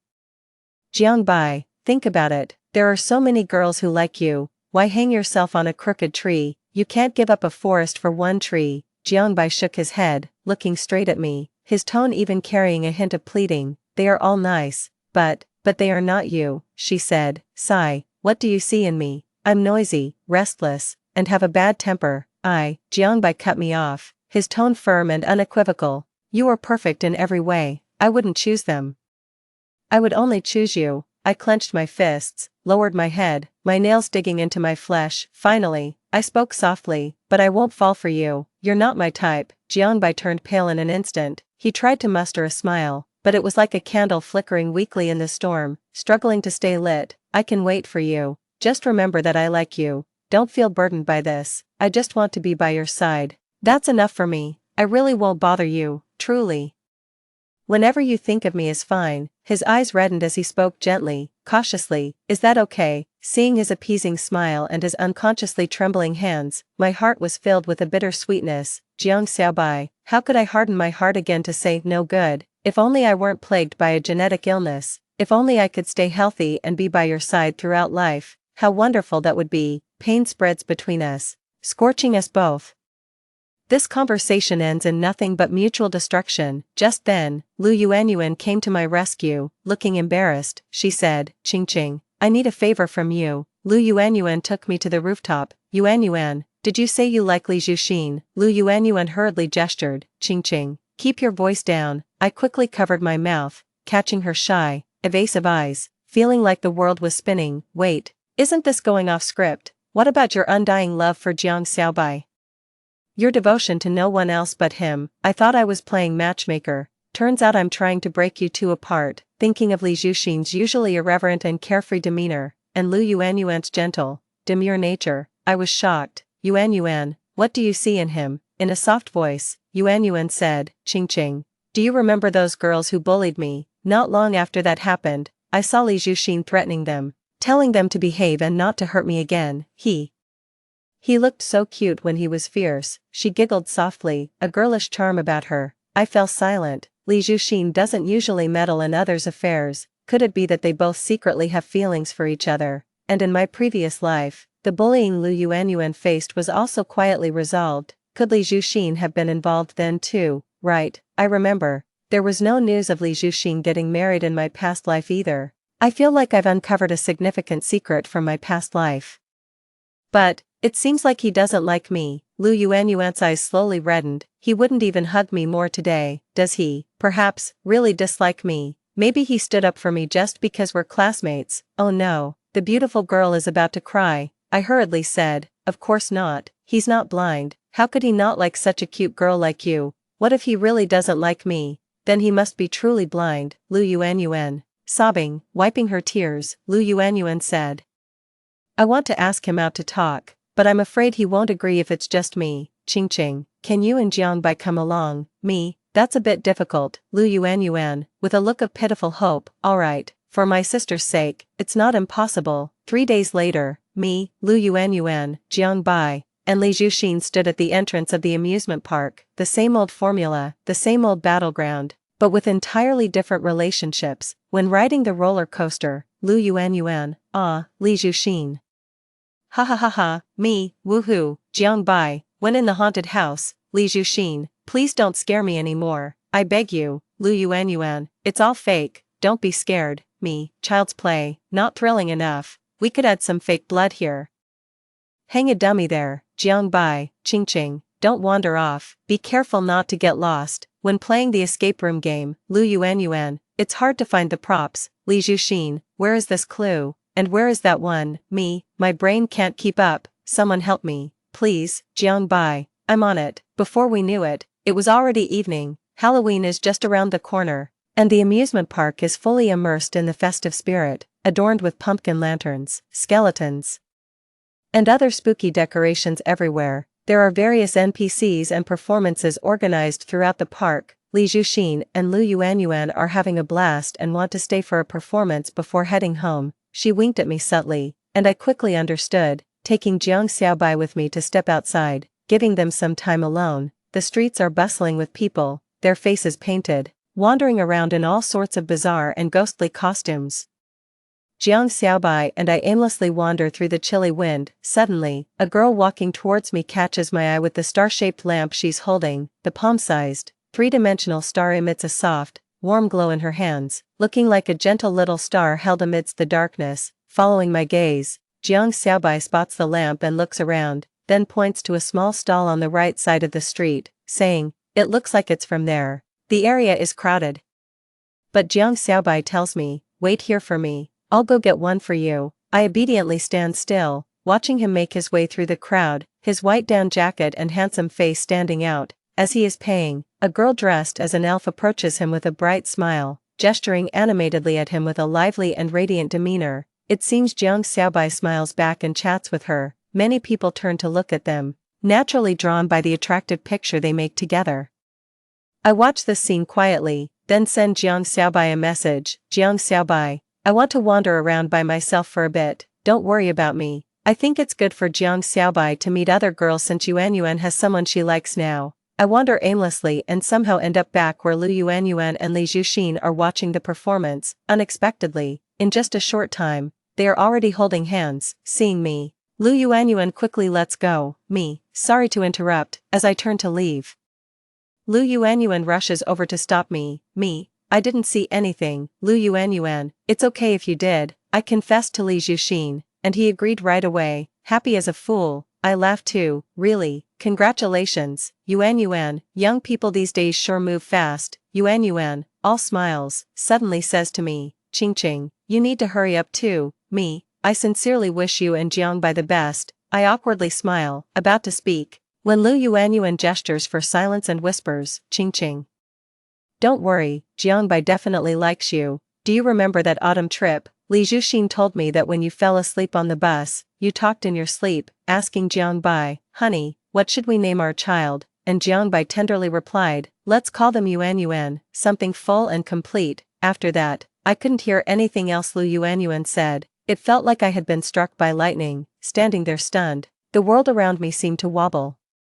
As I was transported back to that moment, honey, what should we name our child? Lying in the hospital bed, I asked Jiangbai, who was leaning on my belly listening to the baby's movements, gently caressing my belly. Jiangbai smiled and said, let's call them Yuanyuan, something full and complete. As a family, we lived our lives well. It felt as if my oxygen was suddenly snatched away, and I struggled to breathe deeply. Suddenly, I noticed the wish pouch tied to my phone.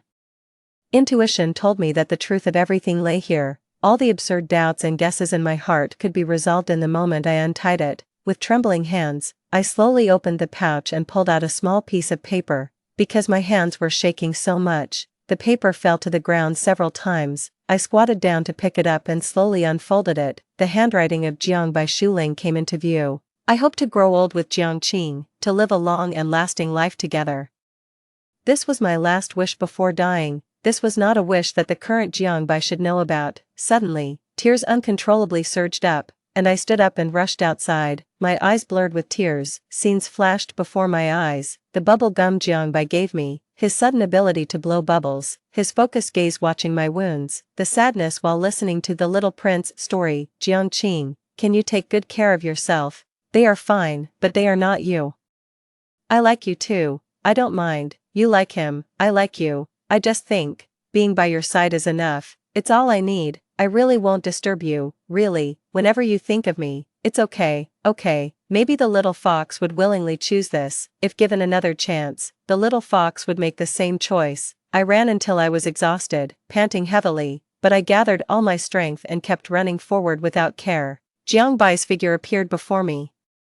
He was waiting for me at the designated place, holding a bright star lamp, standing alone in the crowd, waiting persistently. I rushed into his arms, tears streaming down. Jiangbai was startled, and frantically asked what happened, what was wrong. I pressed his head down and kissed him passionately amid the tears. He was taken aback, then kissed me back even more fiercely, hugging me as if he wanted to merge me into his bones. I said, "Husband, let's never be apart again." Something cold dripped onto my face. It was Jiangbai's tears. Like a child, he cried uncontrollably in that moment. As you wish, wife, extra, previous life. In the 4th grade of elementary school, we got new neighbors next door. A young couple moved into the new house with a fair and delicate boy, about my age, curiously standing at the door. I saw the boy struggling with a large cardboard box about to fall, and quickly rushed to steady it. Our eyes met unexpectedly behind the cardboard box. And I gave him a sweet smile. The beautiful woman next to him sighed in relief, wiping the sweat from her forehead, and smiled warmly at me. "Oh, little sister, thank you so much," she gently said to the boy. "Jiangbai, aren't you going to thank her?" His name was Jiangbai. I stared at him intently, thinking to myself how incredibly fair he was. Unexpectedly, Jiangbai quickly concealed the surprise on his face, becoming distant and indifferent as he lightly said, "Thank you." The woman showed a look of disappointment, but still smiled to comfort me. "Little sister, Jiangbai didn't mean it, don't be mad at him." It was only later that I learned, 3 months before moving, Jiangbai had witnessed his beloved grandmother being fatally struck by a drunk driver right in front of their home. The tragic accident had dealt a heavy blow to Jiangbai. Since then, Jiangbai no longer wanted to get close to outsiders. His parents decided to move to help him escape that environment and bury those memories. At that time, I was unaware of all this. I just thought, wow, he's so cool and aloof, and he's really handsome too, being so young, how could I resist such beauty? I flashed a big smile and said carelessly, "It's okay, he's so cool and different from anyone I've met." Jiangbai.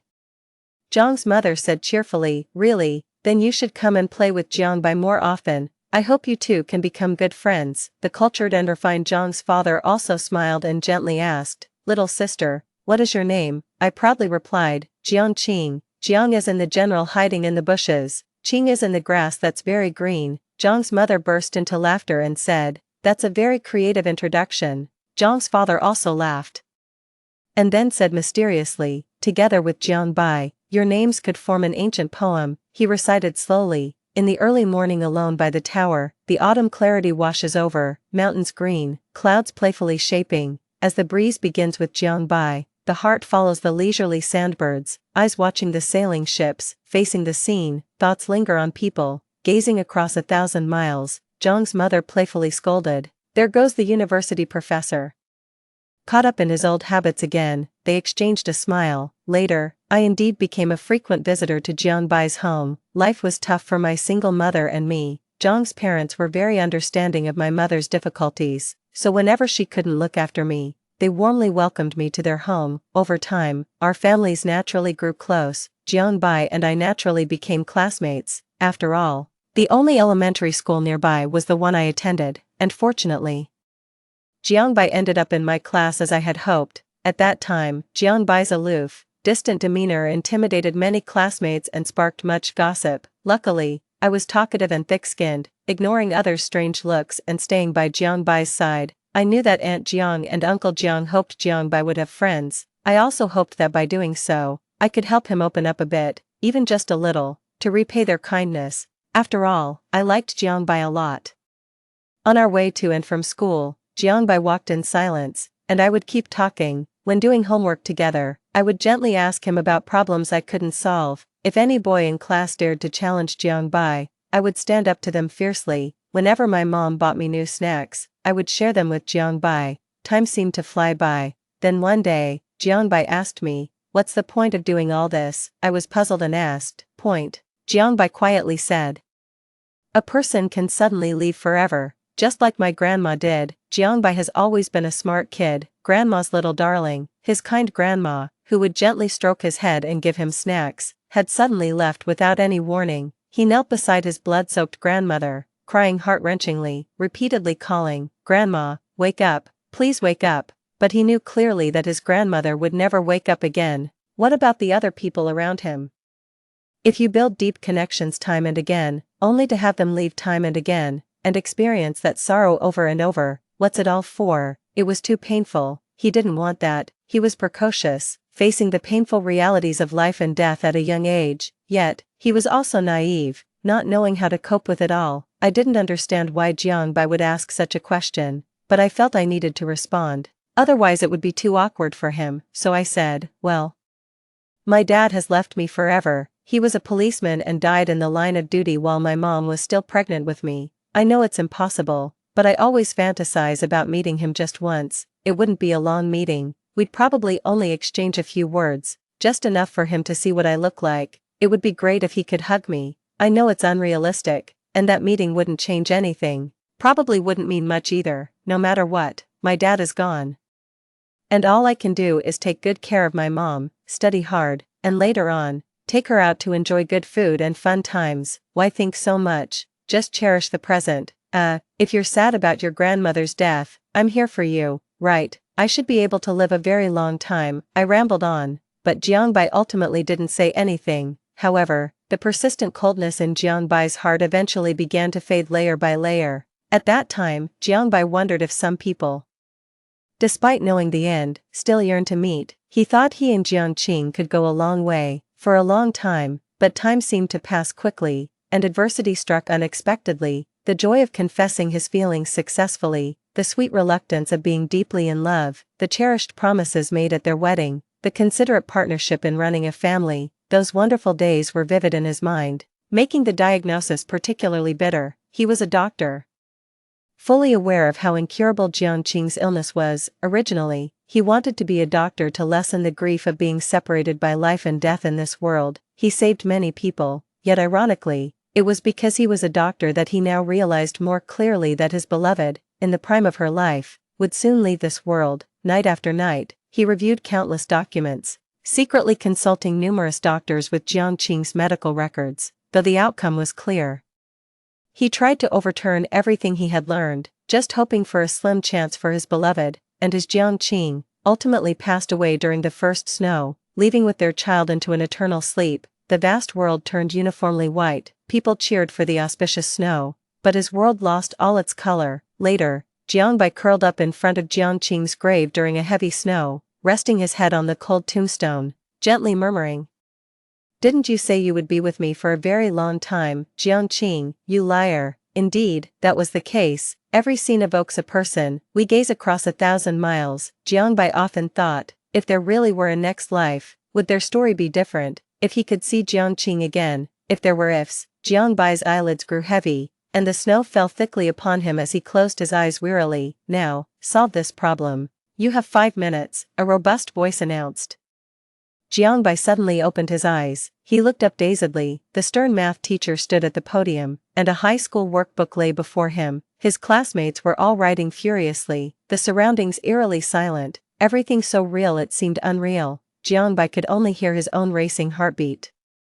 He sat rigidly, unable to move, fearing to disturb a beautiful dream. He rigidly stared at the math problem in front of him. If this were high school, then the person who would be sitting next to him now would be Jiangqing. His eyes suddenly moistened. He silently took a few deep breaths, trying to calm his trembling body. It felt like a century had passed before he slowly turned his head to meet the intense gaze of the girl next to him. Those eyes, which he hadn't seen in a long time, were clear and focused on him. For a moment, Jiangbai wanted to hug her tightly, but his excitement caused him to fall off his chair instead. Bang! Laughter erupted around the room, and the classroom atmosphere suddenly became lively. There were concerned voices from classmates and teachers, but Jiangbai seemed not to hear them. Those sounds felt distant. All he saw was Jiang Qing's bright smile. Jiang Xiaobai, am I that scary? Side story. In this life, what, doctor?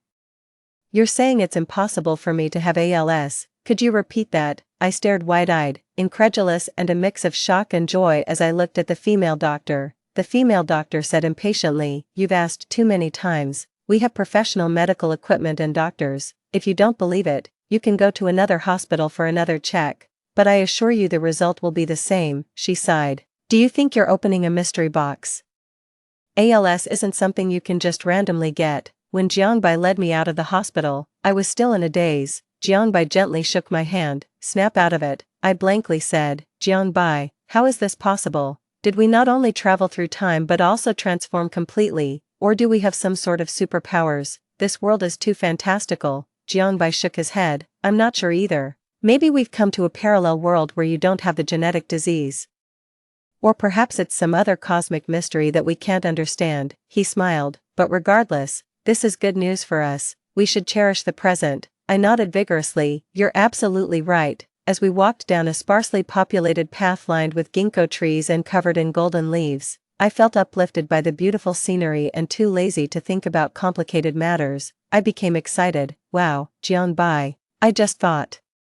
What if the university entrance exam questions in this world are the same as back home? If they are, we could really hit the jackpot. But I can't remember much. Can you? I regret not paying more attention to lottery information in my past life. Maybe I could have won a few billion by now and just relaxed for the rest of my life. Jiangbai, do you still want to be a doctor in this life? Or do you want to try a different career? I definitely won't choose last year's major again.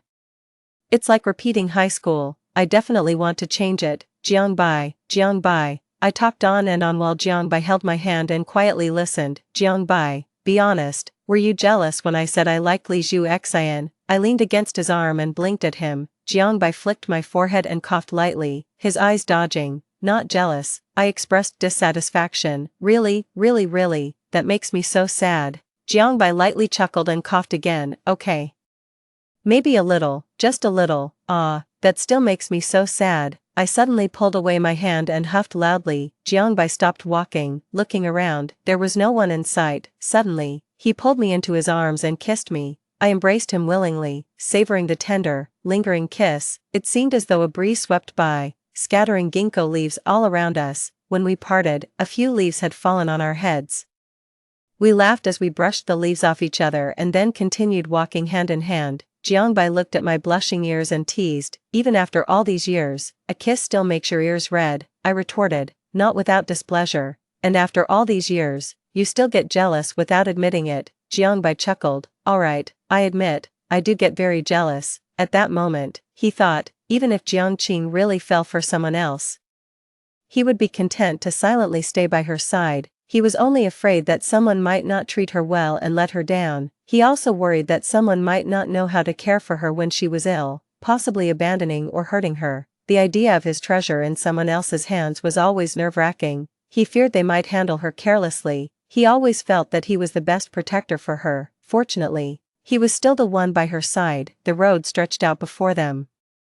They had a long life ahead to walk together. Jiang Qing suddenly spotted a small orange cat ahead and excitedly ran over to crouch down, giggling foolishly as she softly said, Hey kitty, what are you doing here all alone? You might run into weird sisters like me, you know. The cat meowed affectionately and lazily rubbed against Jiang Qing's legs, making her scream excitedly at Jiangbai. Jiang Xiaobai. It's so cute. Jiangbai watched this scene from a distance.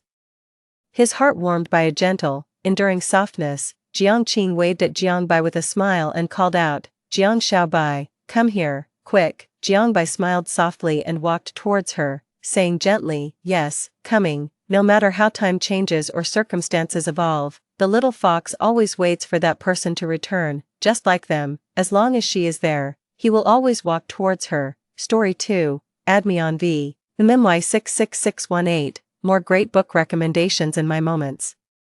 Including daily headlines and monthly subscriptions on Jihu, search by name to see full chapters. Me, perfectly performing the clichés of exciting stories ___ little lamb skewers, Jojo Sherba. Romantic ambiguities arose between the childhood friend and the school tyrant's stepmother. Their affair was unexpectedly revealed, leading to the tragic death of the school tyrant's stepmother. Years later, the childhood friend achieved fame and success. The first thing he did was pour scalding oil down my throat, torturing me to death. Only then did I realize, after he knew of my secret crush, he believed I had deliberately betrayed him, ruining his love. When I opened my eyes again, I was back to the day I discovered their affair. Song Yanli sat in front of me, calmly reading my diary. Every line, every page, recorded the bitter secrets of my youthful crush. As he reached the end, his eyes cold, he kicked me in the abdomen. Jing he. Being liked by someone as despicable as you is truly a mockery. The sudden pain made my body arch, agonizingly, yet I was unable to scream. Before this, Song Yanli had poured burning hot oil into my throat, rendering my voice useless. Breathing, which sustained life, became a cruel torture inflicted upon me. My painful expression greatly pleased Song Yanli. He gripped my chin, his voice sinister as a snake. Jing he, it was bad enough that you liked me, but why did you have to use such vile methods to break up me and Ali? Why go and inform on us? My Ali was so beautiful, yet because of you, she ended up disfigured. I stared at him in disbelief. So, this is why he was taking his revenge on behalf of Li Yu Chu. Song Yanli and I were childhood friends. Once, when he had a fever, I went to deliver medicine and accidentally discovered him and Li Yu Chu sharing a kiss. At that time, I was still secretly in love with Song Yanli. When I learned they were together, my first reaction wasn't shock, but panic. Song Yanli was still a student. If people found out about his affair with a married woman, I couldn't imagine the rumors that would follow. Moreover, Li Yu Chu was no ordinary woman, she was the school tyrant's stepmother. What if this ruined Song Yanli's future? I couldn't bear to see him fall from grace, so I earnestly advised him to think of his future. However, Song Yanli took this as a badge of unwavering loyalty, bragging about it to Li Yu Chu. They flaunted their love in front of me. Love cannot be concealed forever, and half a year later, their affair was exposed. Li Yu Chu was brutally beaten by her furious husband, her right face scarred by glass shards. Unable to cope with the assault, she committed suicide. Being a student, Song Yanli narrowly escaped the consequences. Regarding this matter, Song Yanli and I have clarified it countless times. He believed me too. I thought he believed me because we were childhood friends, knowing each other's true nature. Only now do I realize that Song Yanli never truly believed me. He was merely waiting for his chance to take revenge. When my parents found me, I was already a cold corpse in the morgue. Song Yanli knew exactly how to destroy a person. He purposefully had a gang abuse me and filmed it. After my death, he spread the video online, paid people to slander me as attending debauched parties, implying I got what I deserved. My parents, having to bury their child, faced scorn from others. They were devastated, aging a decade overnight. In the deep of the night, holding my memorial tablet, they wept inconsolably. I watched as they lost their jobs, sold their house and car, living day to day on bread and pickles. 12 years after my death, my file was sealed in a brown paper bag, tucked away in a corner of the police station. No one cared. Yet they tirelessly strove to uncover the truth behind my murder. The night before the truth was revealed, Song Yanli paid a visit. My parents warmly welcomed him, grateful for the physical evidence he had sent. It was not until they drank the drugged wine and their consciousness began to blur that Song Yanli revealed his true colors. With a mad gleam in his eyes, he proudly played a video of my final moments in front of them. Fools! Did you really think I was helping you covertly for no reason? Of course, it was because I am the murderer. Watching you scurry around like sewer rats over the years has been quite entertaining. Song Yanli took pleasure in performing a reenactment of my struggle and despair in front of my parents. These secrets, only the dead can keep. Laughing, Song Yanli left after setting fire to the house, destroying all the evidence. However, Song Yanli was unaware that his crimes were being broadcast live to the public through a hidden smartphone inside the house. Amidst the roaring flames, my parents slightly smiled, holding my memorial tablet close. Hee, don't be scared, Mom and Dad are coming to find you. A year ago, my parents had already discovered the truth. but Song Yanli was wealthy, and rashly accusing him would have been futile. Determined to face death, they planned this deadly trap today. They feigned cooperation with Song Yanli, letting him grow complacent, clarifying the past. The live broadcast of the arson had a huge impact, and Song Yanli, with his heinous crimes, was sentenced to death. But Song Yanli spent a fortune hiring the most famous legal team in the industry. Under the onslaught of money, his death sentence was reduced to life imprisonment. For the powerful, life imprisonment is no different from being set free. Song Yanli only served 3 years before he was released. Fortunately, karma exists. A month after his release, Song Yanli was stabbed to death by a deranged person with mental illness. Upon reopening my eyes, I was reborn. Tears welled up as I looked at the familiar surroundings. My mother's nagging was in my ears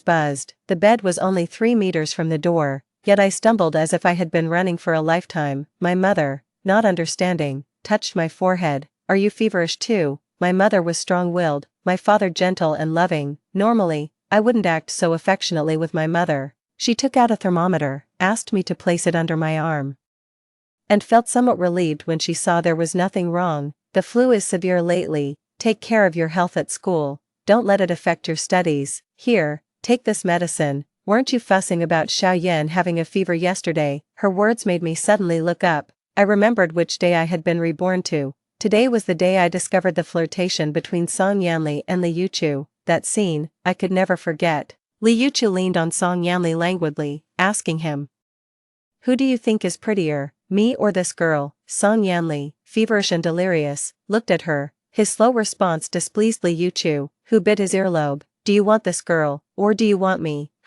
Back then, I had a crush on Song Yanli and was both angry and annoyed. Dropping the fever medicine and hastily leaving, this time, I still went to deliver the medicine, but deliberately took a long detour around the neighborhood. After seeing the familiar figure of Aunt Zhang at the south gate, I snapped back to reality. Aunt Zhang was a notorious gossip, unable to keep a secret, and knew everything that happened in the neighborhood. Seeing me with the cold medicine, Aunt Zhang expressed her concern thoughtfully. Upon learning that I was preparing medicine for Shiryan, she complimented us, calling Shiryan and me a golden boy and jade girl. Yes, Shiryan. At that time, Shiryan hadn't yet changed his name to Song Yanli, which he adopted after recognizing his ancestry.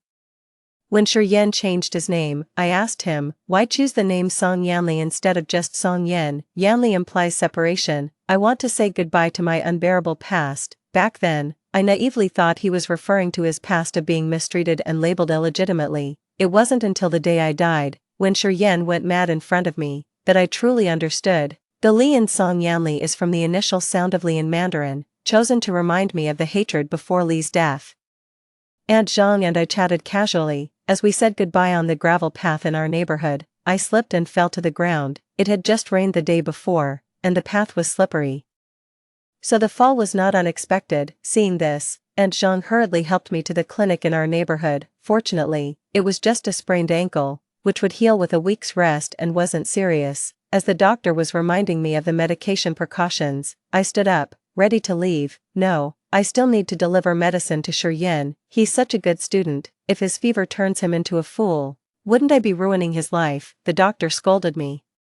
"Can't someone else deliver the medicine?" Seeing this, Aunt Zhang volunteered bravely. "It's just a box of medicine. You rest and heal. I'll help you." I whispered my thanks, my lips curling into a smile. After dinner, Aunt Zhang knocked on my door with a mysterious look on her face. She wasn't very adept at using the chat function on her phone, so she relied on direct conversation. Seeing me there, Aunt Zhang signaled with her eyes, and my mother quickly urged me to go back to my room to rest.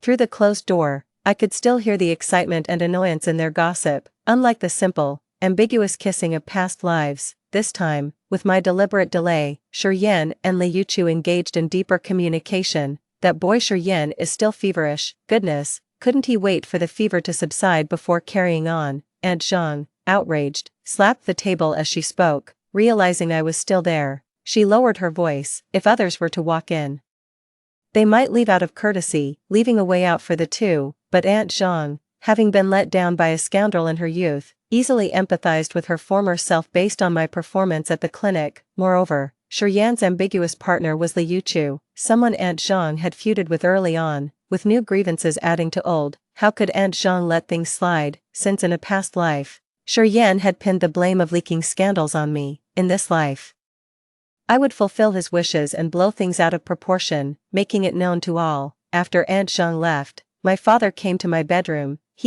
Let's not hang around Yan too much in the future, that boy is not, okay, huh. My father didn't expect my ready agreement and left, laughing, unable to contain his joy. Wanjun, I've talked to and you can't go back on the 100 yuan you promised me. Smiling, my father went out to claim his reward from my mother. Because of the sprain, I took a week off. Every day, I would look out the window. From my bedroom window, I could clearly see Yan's movements. In a past life, I would count down the time to go downstairs, just to casually bump into Yan waiting for the bus. Yan was a good student and handsome. He's tall and a favorite among the aunties. Every time I went downstairs, he was always surrounded by people. Now, Yan is still surrounded by ladies, seemingly unaffected by his popularity. It's no wonder, after all. When it comes to matters of men and women, it's usually the femme fatale who gets criticized. After I could walk again, I returned to school. High school was hectic, and within a week, my desk was piled high with test papers. I focused on sorting them out, with no time for anything else. During the break, my classmates gathered around me, eagerly inquiring about my injury. In the midst of our conversation, Yan came up. Yan has been acting strange these past few days. He hasn't been to school. Did something happen? I wasn't surprised. After being seen by Aunt Zhang that day, almost everyone in the neighborhood knew about Liu Chu hooking up with a man. Given Yan's romantic nature, I guessed he went to comfort Liu Chu. I echoed a few words and dropped the subject. I saw Yan again a month later. There was a hint of fierceness in his eyes as he approached me. Lin Jinghe, come out for a second. I need to talk to you. Oh, I'm very busy.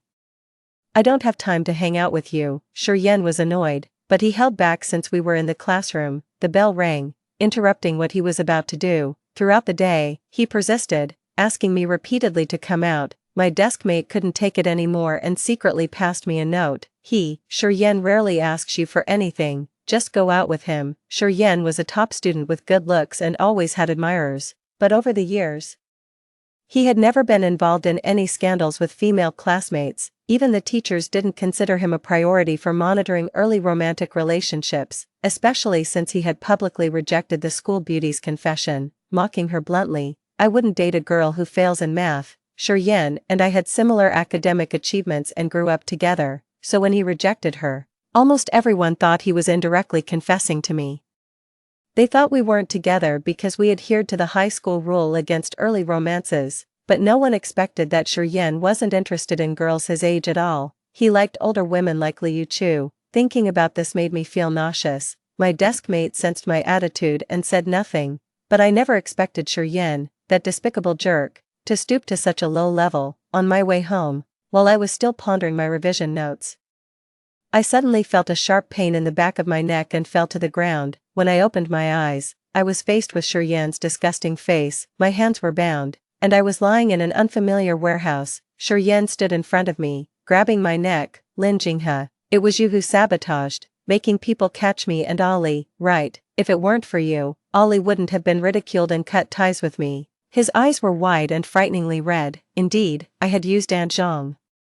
But in this life, I never appeared at Yan's house, yet he blamed me. Could it be that Yan had also been reborn? Isn't it natural to be mocked? What right do you have to lash out at me? I couldn't help but mock him in return. Shut up, you wretch. Yan slapped me across the face. Luckily, I was quick enough to dodge. If he wanted to hit me, I wasn't going to make it easy for him. I kicked forcefully, hitting Yan in the abdomen. Caught off guard, he fell to the ground.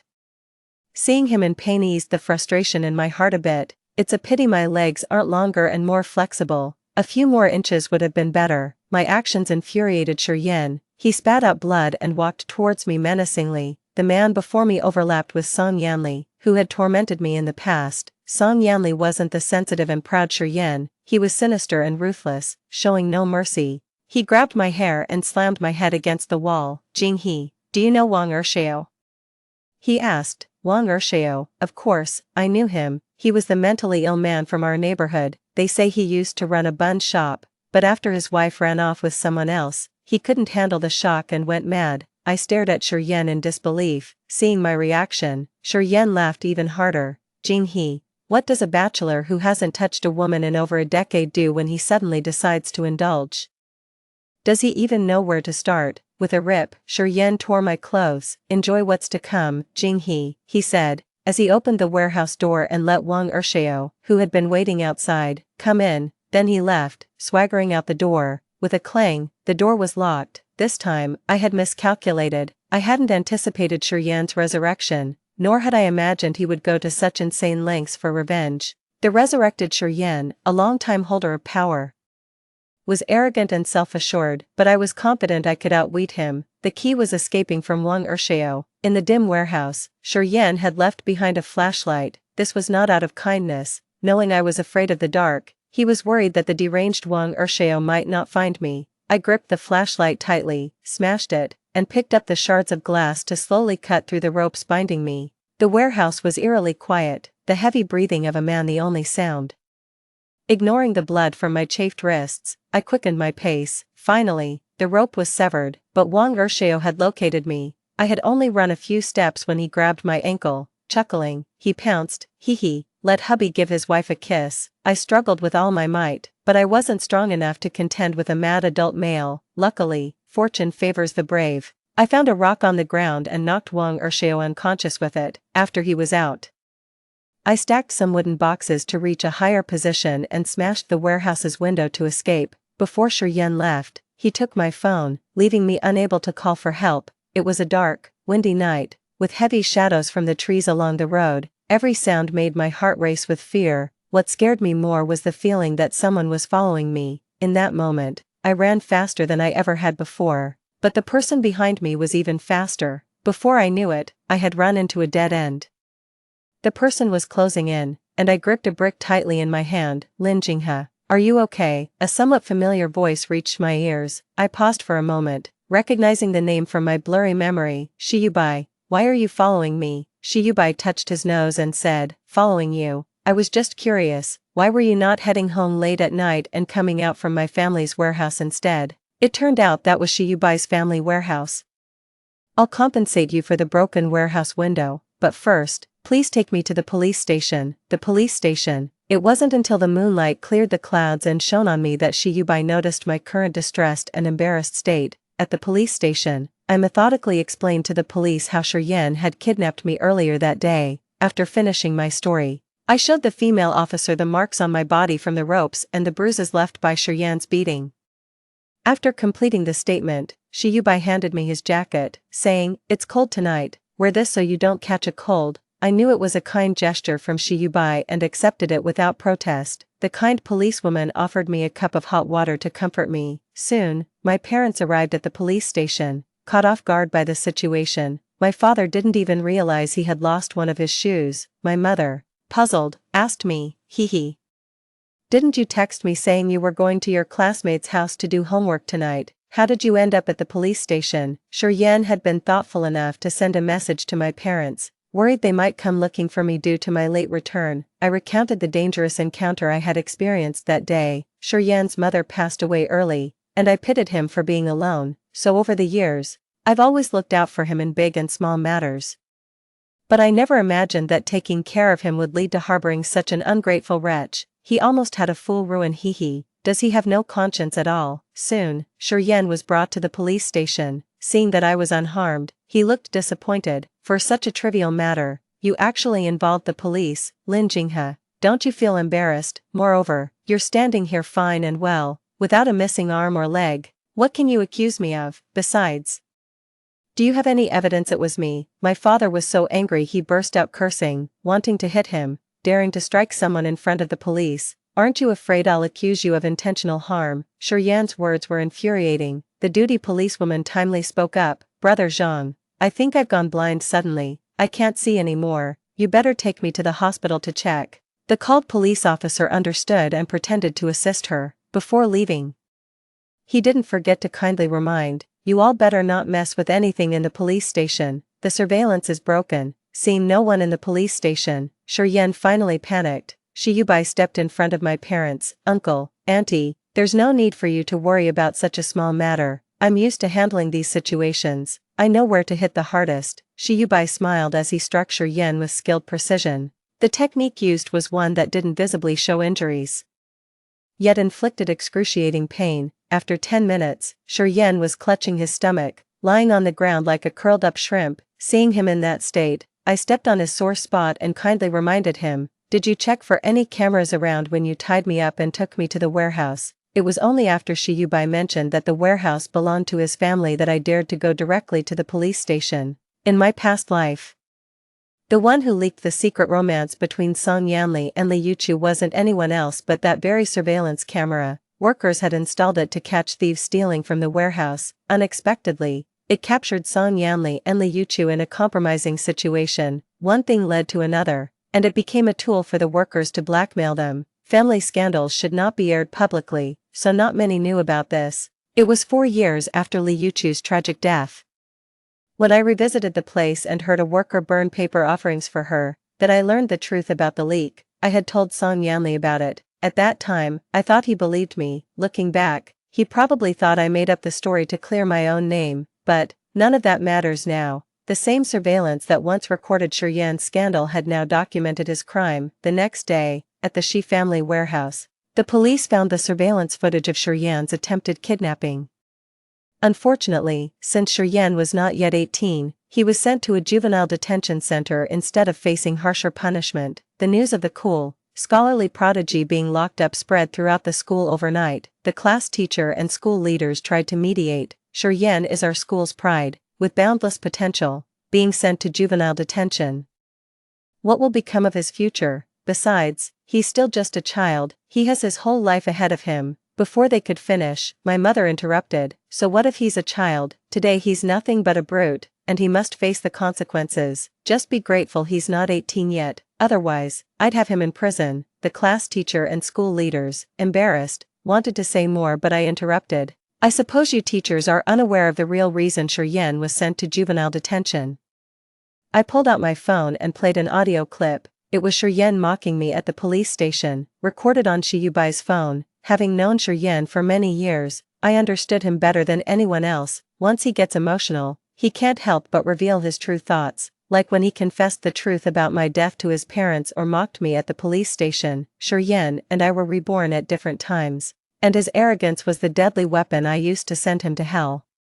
After listening to the recording, the school administrators, originally sympathetic, couldn't hide their anger. "Miss Lin, rest assured, once Shiryen is out, we will ensure he makes amends to you." Months later, Shiryen was released from juvenile detention. Life had not been easy for him there. Before this, he was the teacher's favorite, unaccustomed to the harsh conditions of the detention center. His long-held grievances exploded when he heard he had to apologize to me. Apologize to whom?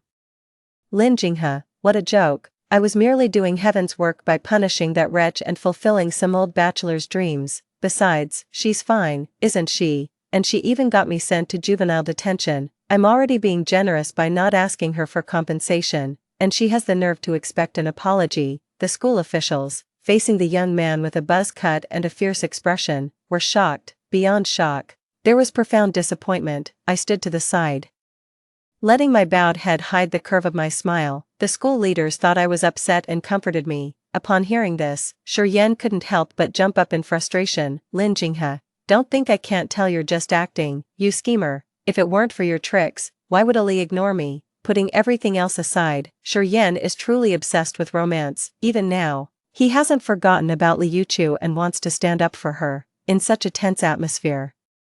It's not the right time for mediation. After Shiryen left, the school leaders looked at me with difficulty. After all, he had promised my parents to resolve the situation. At this point, I didn't hold back. "Teacher, shouldn't people be responsible for their actions? If student Shiryen doesn't learn his lesson and causes trouble in the future, won't people question the school's moral education?" Some things, no matter how many times you hear about them, are best understood through personal experience. Since the day the audio was played, the school leaders said they would explain things to me, but did not say how. I knew Shiryan's status as a top student could exempt him from punishment, but even filters were out eventually. At my insistence, Shiryan's academic record now includes a major demerit. I couldn't help but feel sorry, but I also know that the protection his status as the top student in his grade brings him is substantial.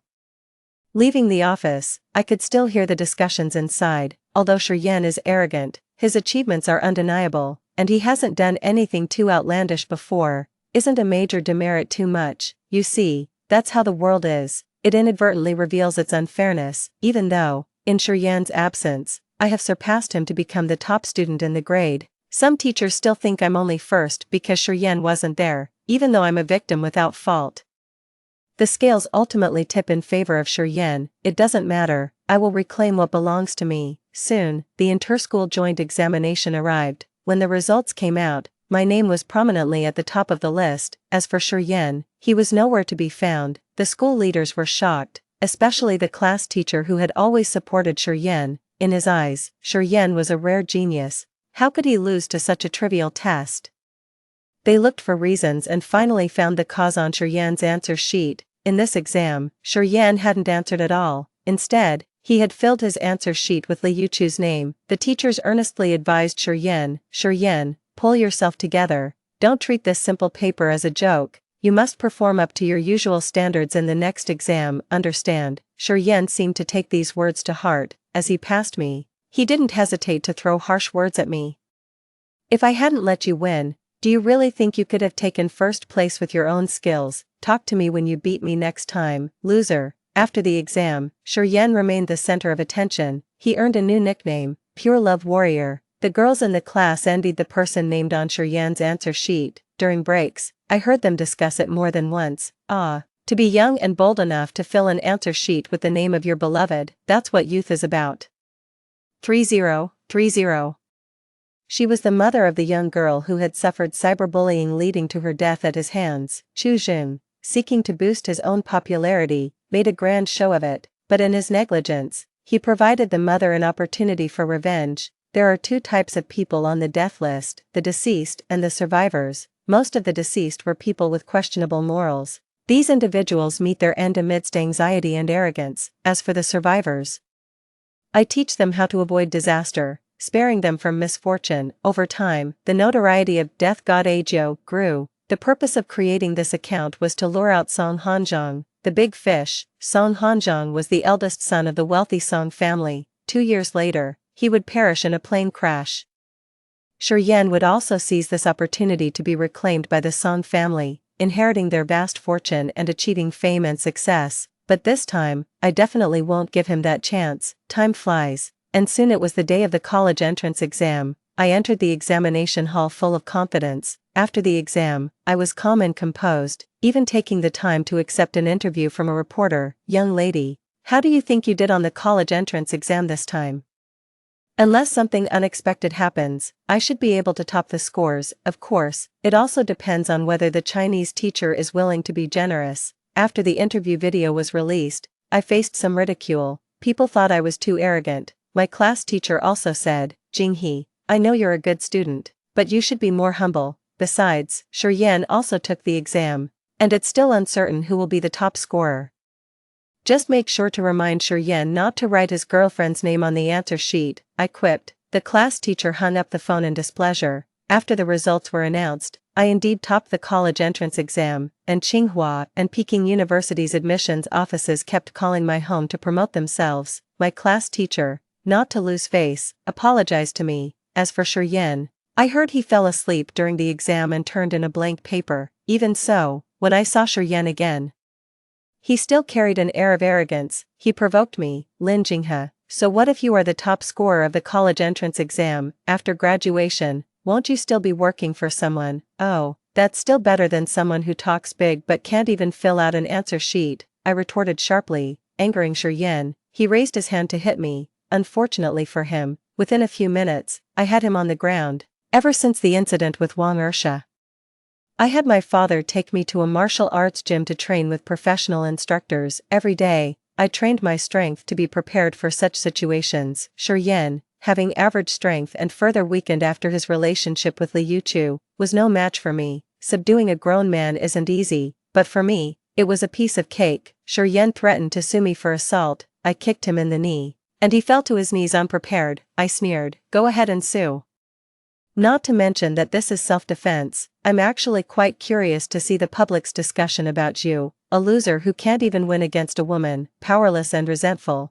Yan could do nothing. On my way home, I ran into Shiyubai. If it weren't for your notes, I wouldn't have made it into a first-tier university. Thank you, let me treat you to a meal. Forget the meal. Just transfer the thank you money directly to my card, any amount is appreciated. Just send what you think is appropriate. Shiyubai's notes, of course, were not free. In my previous life, if it weren't for Song Yanli, the troublemaker, I would still be a top-tier lecturer with limitless prospects. I created specialized review notes and knowledge handbooks, all for a fee. Naturally, Shiyubai was one of my customers. Under Shiyubai's promotion, the notes were printed and widely circulated, of course. The author of the notes was listed as the top scorer of the college entrance exam, not under my name. While I was in the university library looking for like-minded partners, Yan was still entangled in a tragic love story with Li Yuchu. After the college entrance exam, Shiyubai's father came back from a business trip only to find out he had been cuckolded. Before he could take revenge, Yan came to him, preaching his theory of true love is without sin. It is said that Shi's father was so furious that he could have killed Yan on the spot if not for the people around holding him back. Yan didn't die but ended up with a broken right leg, leaving him disabled. With a grand gesture, Shi's father threw down 300,000 yuan for Yan's medical treatment. Shi's father presented Li Yuchu with two options: 1. Stay with Yan, now a broken man, or 2. Let bygones be bygones and return to his side, having been with Shi's father for so long. Li Yuchu knew his vengeful nature well. His offer to let bygones be bygones was nothing but a deceptive ploy. In the moment, she chose to stay with Yan, moved by her decision. Yan was devastated when, less than a week later, Li Yuchu took off with his savings. Before she left, she taunted him, "If you hadn't clung to me, would I have ended up like this? You're frail and weak. Why do you think I was with you at all? It's all your fault, if not for you. I could have stayed longer by Yubai's side." Only then did Yan realize that Li Yuchu's kindness towards him was just to make Yubai jealous, to prove her charm through him. Yan was in disbelief. The ordeal left him deeply affected, his spirit crushed, often letting out eerie screams in the middle of the night. The neighbors couldn't stand his apparent madness and complained to the property management. The original landlord, feeling unable to let him stay, compensated Yan with a few thousand yuan and evicted him. While Yan's life was falling apart, I was thriving in college. The Grim Reaper's notice finally lured in the big fish, Song Hanzhong. Using memories from my past life, I revealed several dark secrets about Song Hanzhong that no one else knew. Greatly shocked, Song Hanzhong believed me and successfully avoided a plane crash. Of course, I didn't just warn Song Hanzhong but also the crew of Flight MU-9963. The predictions of Grim Reaper Aju were almost unerring. Concerned for their safety, the crew heeded my advice and grounded the flight. This action directly saved 367 lives and hundreds of families. With Song Hanzhong safe, Yan's existence became a blot. When he limped up to the Song family to seek relations, he was unsurprisingly thrown out. In a past life, Yan was a top scholar, a favored child of fortune, naturally welcomed by the Song family in their time of need. Now, he was a man entangled with a married woman, a failure at his exams, a life marred by his record. His downfall was predictable. Being his biological parents, the Song family still gave Yan 1 million yuan for living expenses. However, he invested this money in the stock market, using his past life's knowledge. Without blinking, he invested all 1 million yuan and lost everything, undeterred by superstition. He borrowed another 1 million yuan at high interest rates and threw it into the stock market, only to face the same outcome. Unbeknownst to him, Grim Reaper Aju had saved several tycoons who were fated to die in past lives, inadvertently altering the outcomes in the stock market. His attempts at easy gains were utterly foolish. Unable to repay the high-interest loans, Yan was sold to Thailand and became a member of a well-known performance group there. Even with his meager salary, it was still not enough to pay off his massive debts. Yan took a drastic step and began to sell himself, but he catered to a clientele with particular fetishes. In less than a year, Yan became nothing but skin and bones. Later, while serving, he was bought by a gang leader. He thought he would rise to great heights but was unaware that his fate clashed with that of the gang leader. Buying him was meant to bring him close and torment him daily. There, Yan lived a life worse than death. Tragically unable to speak after his tongue was cut off, and his fingernails pulled out, he could neither live nor die comfortably, until one night, Yan was cleaned up and taken out of the water dungeon, only to see the gang leader treating a young woman with utmost respect. After the leader left, Yan stared in disbelief. Get on with it, Yan. How does it feel to live a life worse than death? I told you. The suffering you caused me, I would repay 1,000-fold. I pressed down on Yan's wound until it burst open, watching him grit his teeth before I stopped. An hour later, the gang leader walked in. He was a name on the list of the Grim Reaper, and I had predicted his troubles this year and also provided the solution. Today, I came to ensure that prediction would hold. Miss Jo, what do you think? I shook my head. You may survive this difficult phase, but you must still be cautious, especially of treachery, to prevent any counterattacks. While speaking, I glanced unintentionally at Yan. Seeing his expression, I knew he understood. The gang leader clapped his hands, and Yan was carried away again. From his terrified expression, I knew that a new round of hell had begun.